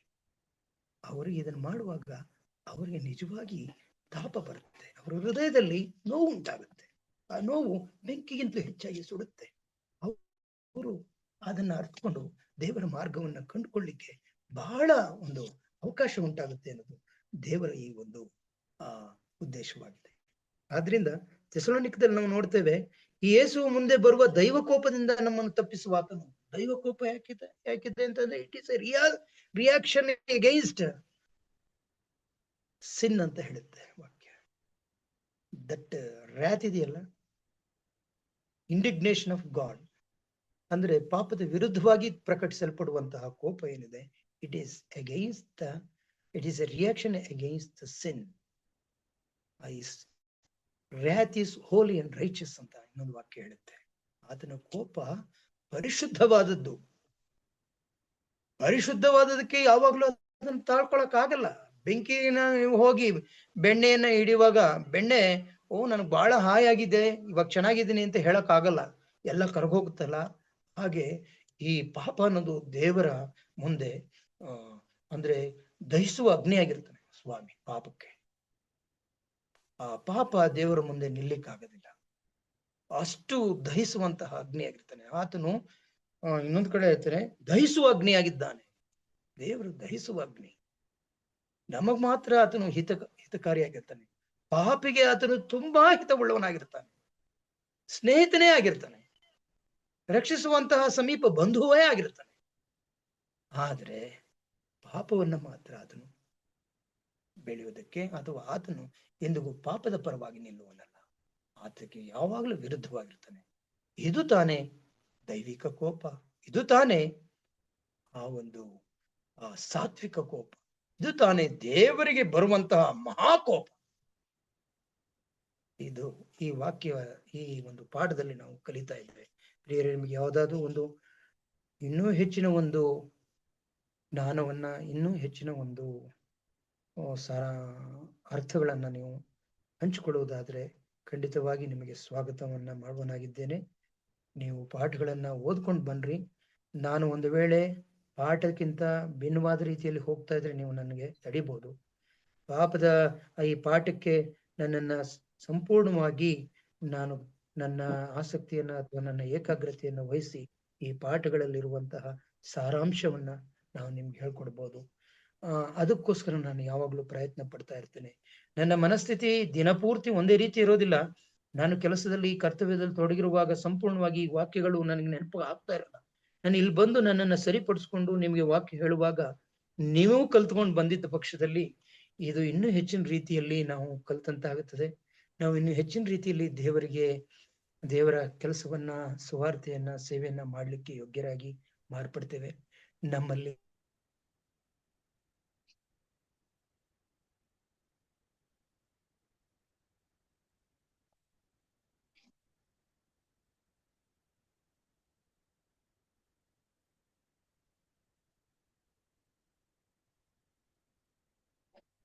ಒಳ್ಳೆ ಪಾಠ ಸರ್, ಉತ್ತಮವಾಗಿ ತಿಳಿಸ್ಕೊಟ್ಟಿದ್ದೀರಿ. ಥ್ಯಾಂಕ್ಸ್. ಮುಕ್ತಾಯವಾಯ್ತಾ? ಉತ್ತಮವಾದಂತ ರೀತಿಯಲ್ಲಿ ಈ ದಿನದ ಪಾಠವನ್ನ ತಿಳಿಸ್ಕೊಟ್ಟಂತ ಹಿರಿಯರಾದಂತ ಚಿನ್ನಪ್ಪ ಸಾರ್ ಅವರಿಗೆ ನಾನು ತುಂಬ ಹೃದಯದ ಧನ್ಯವಾದಗಳನ್ನ ಸಲ್ಲಿಸ್ತೇನೆ. ಈಗ ನಾವು ಮುಕ್ತಾಯಕ್ಕೆ ಹೋಗೋಣ, ಮುಕ್ತಾಯದ ಪ್ರಾರ್ಥನೆಗೆ ಹೋಗೋಣ. ಅದಕ್ಕೆ ಮೊದಲೇ ಏನಾದ್ರು ಇನ್ನು ಹೆಚ್ಚಿನ ಸಂಗತಿಗಳೇನಾದ್ರು ನಿಮಗೆ ತಿಳಿಯಬೇಕೆಂದು ಕೆಲವೊಂದು ಪ್ರಶ್ನೆಗಳಿದ್ದರೆ ಕೇಳಬೇಕೆಂಬುದಾಗಿ ಕೇಳ್ಕೊಳ್ತೇನೆ. ನಂತರ ನಾವು ಪ್ರಾರ್ಥನೆಗೆ ಹೋಗೋಣ. ನೋಡಿ, ಪ್ರಶ್ನೆ ಕೇಳಕ್ಕೂ ಮೊದಲೇ ಒಂದು ಪಾಯಿಂಟ್ ಅನ್ನ ನಾನು ನಿಮಗೆ ಹೇಳಲಿಕ್ಕೆ ಇಷ್ಟಪಡ್ತೇನೆ. ಒಬ್ಬ ಪಾಪಿಯ ಜೊತೆ ದೇವರು ಎಂತ ಪ್ರಯಾಸ ಪಡ್ತಾನೆ ಅಂತಂದ್ರೆ, ಒಬ್ಬ ನಿಜವಾದ ವೈದ್ಯ ತನ್ನ ರೋಗಿಯನ್ನ ರಕ್ಷಿಸ್ಲಿಕ್ಕೆ, ಆ ರೋಗವನ್ನ ಗುಣಪಡಿಸ್ಲಿಕ್ಕೆ ಏನೆಲ್ಲಾ ಪ್ರಯತ್ನವನ್ನ, ಔಷಧವನ್ನ ಅಥವಾ ಬೇರೆ ಕ್ರಮಗಳನ್ನ, ಇನ್ನೇನೋ ಆಹಾರ ಕ್ರಮವನ್ನು ಎಲ್ಲವನ್ನೂ ಆತನು ಹೇಳಿ ಅವನ ರೋಗವನ್ನ ಗುಣಪಡಿಸಬೇಕು ಅಂತ ಯಾವ ರೀತಿ ಪ್ರಯತ್ನ ಪಡ್ತಾ ಇರ್ತಾನೋ, ಹಾಗೆಯೇ ಸ್ವಾಮಿ ನಮ್ಮ ಜೊತೆಯಾಗಿ ಇದ್ದು ನಮ್ಮನ್ನ ಪಾಪದಿಂದ ಬಿಡಿಸಿ ಸನ್ಮಾರ್ಗದಲ್ಲಿ, ನೀತಿಯ ಮಾರ್ಗದಲ್ಲಿ ನಡೆಸಬೇಕು ಅನ್ನೋದೇ ಆತನ ಪ್ರಯತ್ನ ಮಾಡಿರ್ತದೆ. ಈ ಪ್ರಯತ್ನಗಳಿಂದಲೇ ಆ ಇಸ್ರಾಯೇಲರು ಆಗಾಗ್ಗೆ ಅವರ ಒಂದು ಪ್ರಯಾಣದಲ್ಲಿ ಶಿಕ್ಷೆಯನ್ನು ಹೊಂದ್ಕೊಳ್ತಾ ಇರ್ತಾರೆ. ಕೋಪವನ್ನ ಅವರು ಅನುಭವಿಸಬೇಕಾಗಿ ಬರುತ್ತೆ. ಆಗಾಗ್ಗೆ ಅವರುಗಳು ಇವೆಲ್ಲದರ ಒಂದು ಅನುಭವವನ್ನು ಪಡೆದುಕೊಳ್ಬೇಕು. ಇದರಿಂದ ಅವರಿಗಿರುವಂತಹ ಪಾಪ ಸ್ವಭಾವ ಹೋಗ್ಬೇಕು ಅನ್ನೋದು ದೇವರ ಒಂದು ಚಿತ್ತವಾಗಿರುತ್ತೆ. ಯಾವ ರೀತಿಯಲ್ಲಿ ವೈದ್ಯನು ತನ್ನ ರೋಗವನ್ನು ವಾಸಿಪಡಿಸ್ಲಿಕ್ಕೆ ಯಾವಾಗ್ಲೂ ಪ್ರಯಾಸ ಪಡ್ತಾನೋ, ಹಾಗೆ ಸ್ವಾಮಿ ತನ್ನ ಭಕ್ತರ, ತನ್ನ ಮಕ್ಕಳ ಆ ಪಾಪವನ್ನು ತೆಗೆದು ಹಾಕ್ಲಿಕ್ಕೆ ಪ್ರಯತ್ನ ಪಡ್ತಾನೆ. ಇದೇ ನಾವು ಕಲಿತುಕೊಳ್ಬೇಕಾಗಿರುವಂತಹ ಆತನ ಶಿಕ್ಷೆಯಲ್ಲಿ, ಆತನ ಶಿಕ್ಷಣದಲ್ಲಿ, ಆತನ ಒಂದು ಕೋಪದ ವಿಷಯದಲ್ಲಿ ತಿಳ್ಕೊಳ್ಬೇಕಾದಂತಹ ಪಾಠ. ಎಕ್ಸ್ಕ್ಯೂಸ್ ಮಿ ಸರ್, ನಂದೊಂದು ಸಣ್ಣ ಪ್ರಶ್ನೆ. ಅಲ್ಲ, ನಾವು ಪಾಪದಿಂದ ಅದು ದೇವ್ರು ವಾಸಿ ಮಾಡ್ಲಿಕ್ಕೆ, ರೋಗಿಗೆ ಡಾಕ್ಟರ್ ವಾಸಿ ಮಾಡ್ಲಿಕ್ಕೆ ಯಾವ ರೀತಿ ಪ್ರಯಾಸ ಪಡ್ತಾರ, ಹಂಗೇನೆ ಇದು ಪಾಪವನ್ನು ಕ್ಷಮಿಸ್ಲಿಕ್ಕೆ ಹಂಗ ಮಾಡ್ತಾರಂತ ನೀವ್ ಹೇಳ್ತಿದ್ರಿ, ಒಪ್ಕೊಂಡೆ. ಈಗ ನಾವು ಕಣ್ಣೆದ್ರಾಗ ನಡೀತಿರುವ ಈ ಪಾಪಗಳು ಎಷ್ಟ್ ದಿನ ಅಂತ ಮನುಷ್ಯ ಸಹಿಸ್ಲಿಕ್ಕೆ ಆಯ್ತದೆ? ಅನುಭವಿಸ್ಕೊಂಡ್ ಅಮ್ಮ, ನಾವು ನೋಡಿ ರೋಗವನ್ನ ಪಡ್ಕೊಂಡಿದ್ದೇವೆ, ಆ ರೋಗದಲ್ಲೇ ನಾವು ನರಳಬೇಕಾಗುತ್ತೆ. ಮೊದಲಪ್ಪ ನೀನು ಸಕ್ಕರೆ ಬಿಟ್ಬಿಡು, ನೀ ಅನ್ನ ಬಿಟ್ಬಿಡು, ನೀ ತಿನ್ಬಿಡು.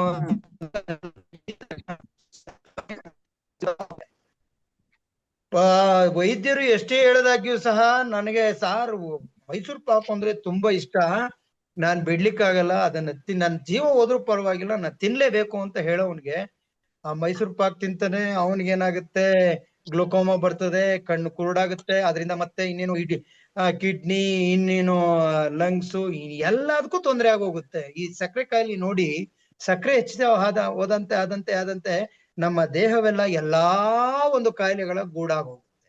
ಅದಕ್ಕೋಸ್ಕರ ಡಾಕ್ಟರ್ ಹೇಳಿರ್ತಾರೆ, ಇದನ್ನ ತಿನ್ಬೇಡಪ್ಪ, ಇಷ್ಟು ನೀನು ವಾಕಿಂಗ್ ಮಾಡು, ಈ ವಾಕಿಂಗ್ ಮಾಡಿ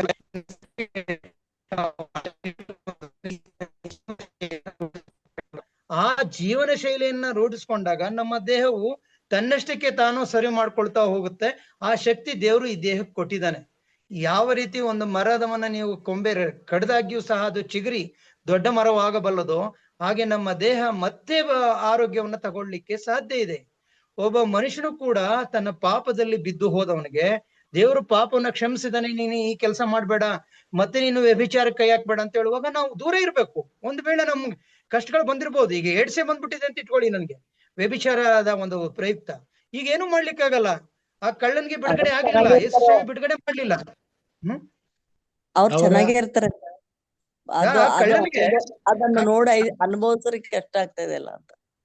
ಇರ್ಲಿ ಹಂಗೆ ನೋಡಿ, ಯೋಬನ ಕೆಟ್ಟದಾಗಿದ್ದರಿಂದ ಅವನಿಗೆ ನಷ್ಟ ಆಗ್ಲಿಲ್ಲ, ಅವನು ದೇವರಿಂದ ಇನ್ನೂ ಹೆಚ್ಚಿನ ಒಂದು ಆಶೀರ್ವಾದಗಳನ್ನೇ ಪಡ್ಕೊಂಡು.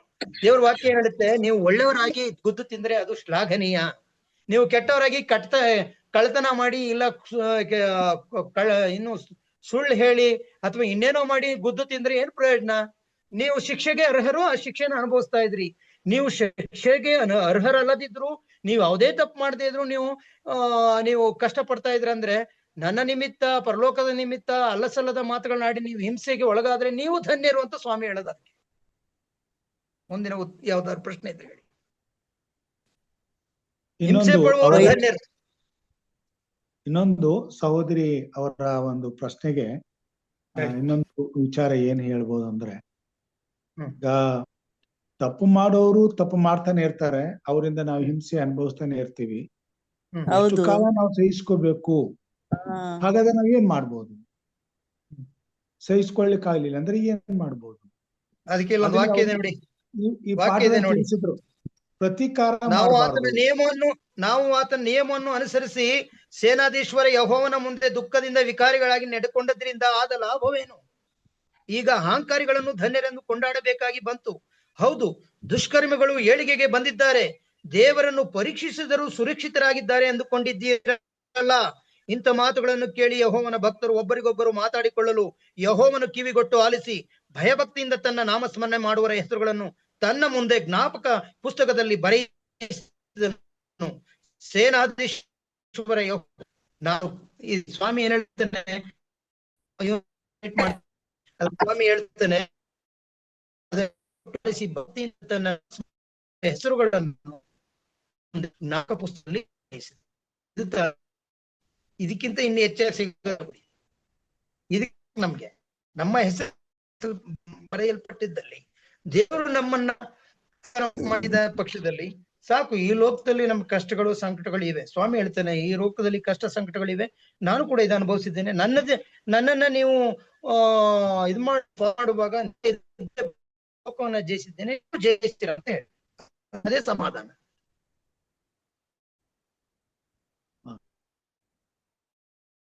ಪ್ರಶ್ನೆಗಳಿವೆಯಾ? ಪ್ರಶ್ನೆ ಕೇಳಿದ್ರು ಸಿಸ್ಟರು, ಆತರ ಪ್ರಶ್ನೆಗಳನ್ನ ಕೇಳ್ರಿ. ಈ ದೇವ್ರ ವಾಕ್ಯ ಎಷ್ಟು ಚೆನ್ನಾಗಿ ನಮ್ಗೆ ಉತ್ತರ ಕೊಡ್ತದೆ ಅಂತ ನಾವು ನೋಡೋಣ. ತುಂಬಾದಂತಹ ಚರ್ಚೆಗೆ ವಂದನೆಗಳನ್ನ ಸಲ್ಲಿಸ್ತೇನೆ ಅಂತ ಚಿನ್ನಪ್ಪ ಸಲ್ಲಿಸ್ತೇನೆ. ದೇವ್ರು ಮಾಡ್ಕೋಬೇಕೆಂಬುದ ಕೇಳ್ಕೊತೇನೆ. ಸಹೋದರಿ ಮೇಘನ ಗಾಯತ್ರಿ ಅವರ ಆರೋಗ್ಯಕ್ಕಾಗಿ,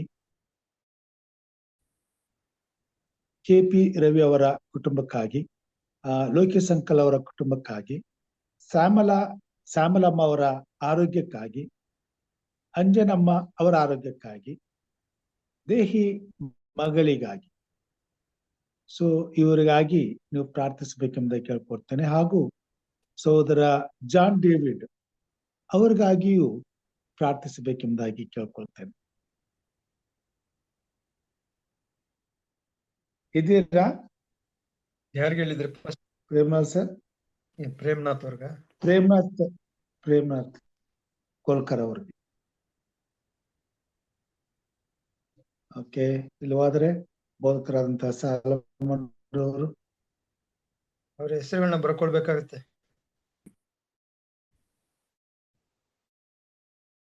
ಮಾಡುವಂತವರಾಗಿದ್ದೀರಿ ಎಂಬುದಾಗಿ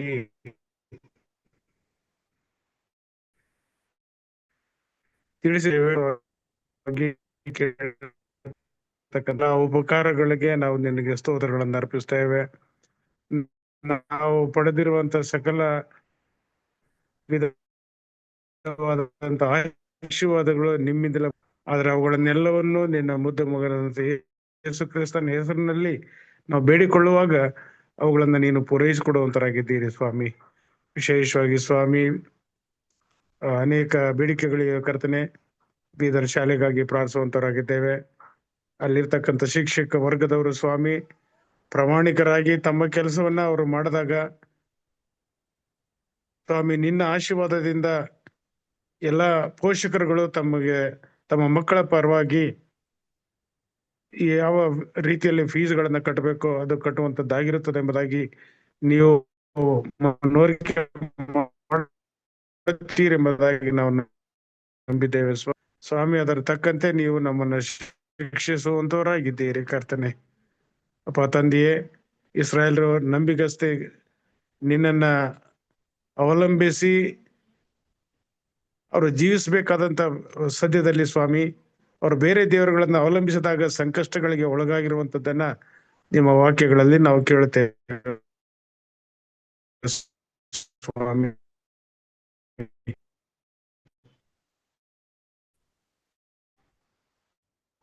ನಿಮ್ಮನ್ನ ಅವಲಂಬಿಸಿ ನಾವು ಜೀವಿಸುವ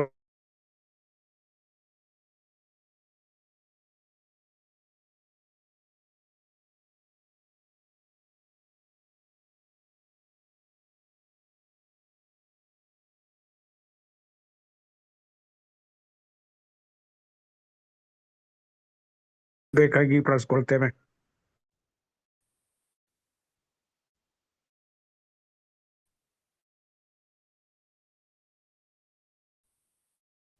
ಹಾಗೂ ಕರ್ತನೆ, ಈ ಝೂಮ್ ಮಾಧ್ಯಮದಲ್ಲಿ ಇಂದು ಸೇರಿರುವಂತ ಪ್ರತಿಯೊಬ್ಬ ಕಾಲಗಳನ್ನ ಅವ್ರ ತಂದೆಯಾದ ದೇವರೇ ಈ ಸಭಾ ಶಾಲೆ ಪಾಠಗಳ ಮುಖಾಂತರವಾಗಿ ಬರೀ ನಾವು ತಿಳಿದುಕೊಂಡು ಅದನ್ನ ಮುಚ್ಚಿಡದೆ ಅದನ್ನ ನಾವು ರೂಢಿಯಲ್ಲಿ ತರಲಿಕ್ಕಾಗುವಂತೆ ಸ್ವಾಮಿ ನಮಗೆ ಬೇಕಂತ ಜ್ಞಾನ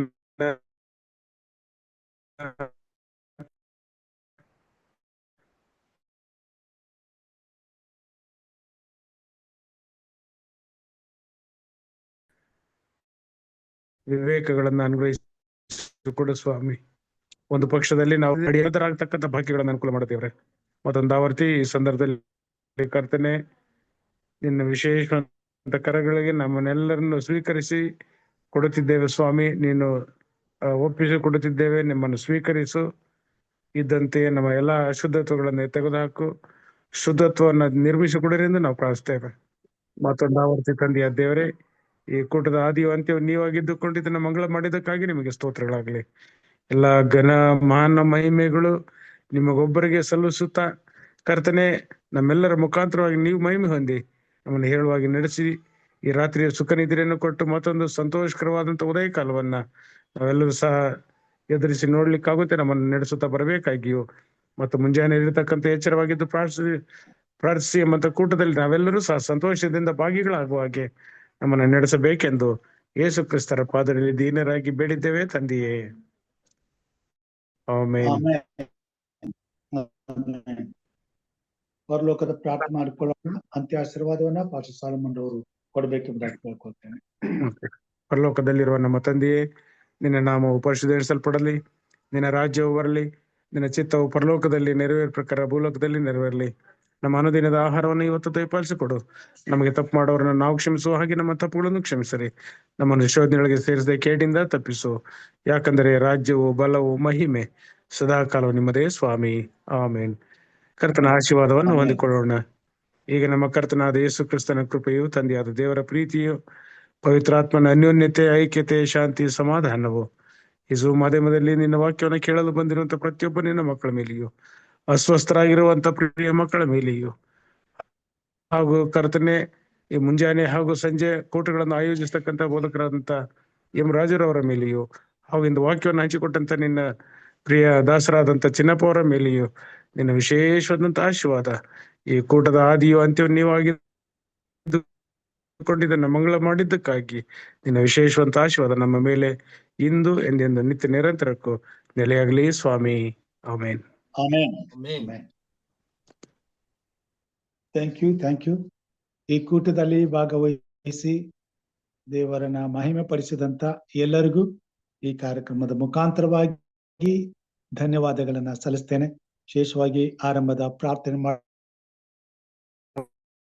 ಮಾಡಿದಂತ ಸಹೋದರಿ ವಿಶಾಲಾ ಜೇಮ್ಸ್ ಅವ್ರಿಗೂ, ವಿಶೇಷ ಗೀತೆಯನ್ನು ಹಾಡಿದಂತ ಸಹೋದರಿ ವರಲಕ್ಷ್ಮಿ ಅವರ ಕುಟುಂಬಕ್ಕೂ, ಉತ್ತಮವಾದಂತ ಪಾಠವನ್ನ ನಡೆಸ್ಕೊಟ್ಟಂತ ಹಿರಿಯರಾದಂತ ಚಿನ್ನಪ್ಪ ಅವರಿಗೂ, ಅಂತ್ಯ ಆಶೀರ್ವಾದವನ್ನು ಮುಕ್ತಾಯ ಪ್ರಾರ್ಥನೆ ಮಾಡಿದಂತ ಬೋಧಕರಂತ ಎಸ್.ಟಿ. ಸಾಲಮನ್ ರವರಿಗೂ ನಾನು ವಂದನೆಗಳನ್ನ ಸಲ್ಲಿಸ್ತೇನೆ. ಆ ಕರ್ತನ ನಮ್ಮನ್ನು ಆಶೀರ್ವಾದ ಮಾಡ್ಲಿ. ಹೀಗೆ ದಿನನಿತ್ಯವೂ ಆತನ ಕೃಪಾ ಸನ್ನಿಧಾನಕ್ಕೆ ಬರುವ ಹಾಗೆ ಆತ್ಮನು ನಮ್ಮನ್ನು ನಡೆಸಲಿ, ಕೃಪೆಯಿಂದ ಬಲಪಡಿಸಲಿ, ದೇವರ ಮಹತ್ವಗಳನ್ನ ತಿಳಿದುಕೊಳ್ಳುವಂತೆ ಆತನ ಅದ್ಭುತವಾದಂತ ಆ ಜ್ಞಾನದ ದೃಷ್ಟಿಯನ್ನು ನಮಗೆ ದಯಪಾಲಿಸಲಿ ಎಂದು ಪ್ರಾರ್ಥಿಸುತ್ತಾ, ಈ ರಾತ್ರಿ ನಮ್ಮೆಲ್ಲರನ್ನ ದೇವರು ತನ್ನ ರೆಕ್ಕೆಯ ಮರೆಯಲ್ಲಿ ಪೋಷಿಸಿ ಸುಖ ನಿದ್ರೆಯನ್ನು ಸುಕ್ಷೇಮವನ್ನು ಕೊಟ್ಟು ಬೆಳಿಗ್ಗೆ ಹರ್ಷದಿಂದ ಎದ್ದು ಆತನನ್ನ ಘನಪಡಿಸಲು ಮತ್ತೊಂದು ದಿನವನ್ನ ನಮಗೆ ದಯಪಾಲಿಸಿ ತನ್ನ ಮಹಿಮೆಗಾಗಿ ಉಪಯೋಗಿಸಿಕೊಳ್ಳಲಿ ಎಂಬುದಾಗಿ ಪ್ರಾರ್ಥಿಸುತ್ತಾ, ನಮ್ಮೆಲ್ಲರನ್ನ ಕರ್ತನ ಕೃಪಾಸ್ತಿಗೆ ಒಪ್ಪಿಸುತ್ತಾ ಎಲ್ಲರಿಗೂ ಶುಭರಾತ್ರಿಯನ್ನು ಹೇಳುವಂತನಾಗಿದ್ದೇನೆ. ಕರ್ತನು ನಮ್ಮೆಲ್ಲರನ್ನ ಆಶೀರ್ವಾದ ಮಾಡಲಿ.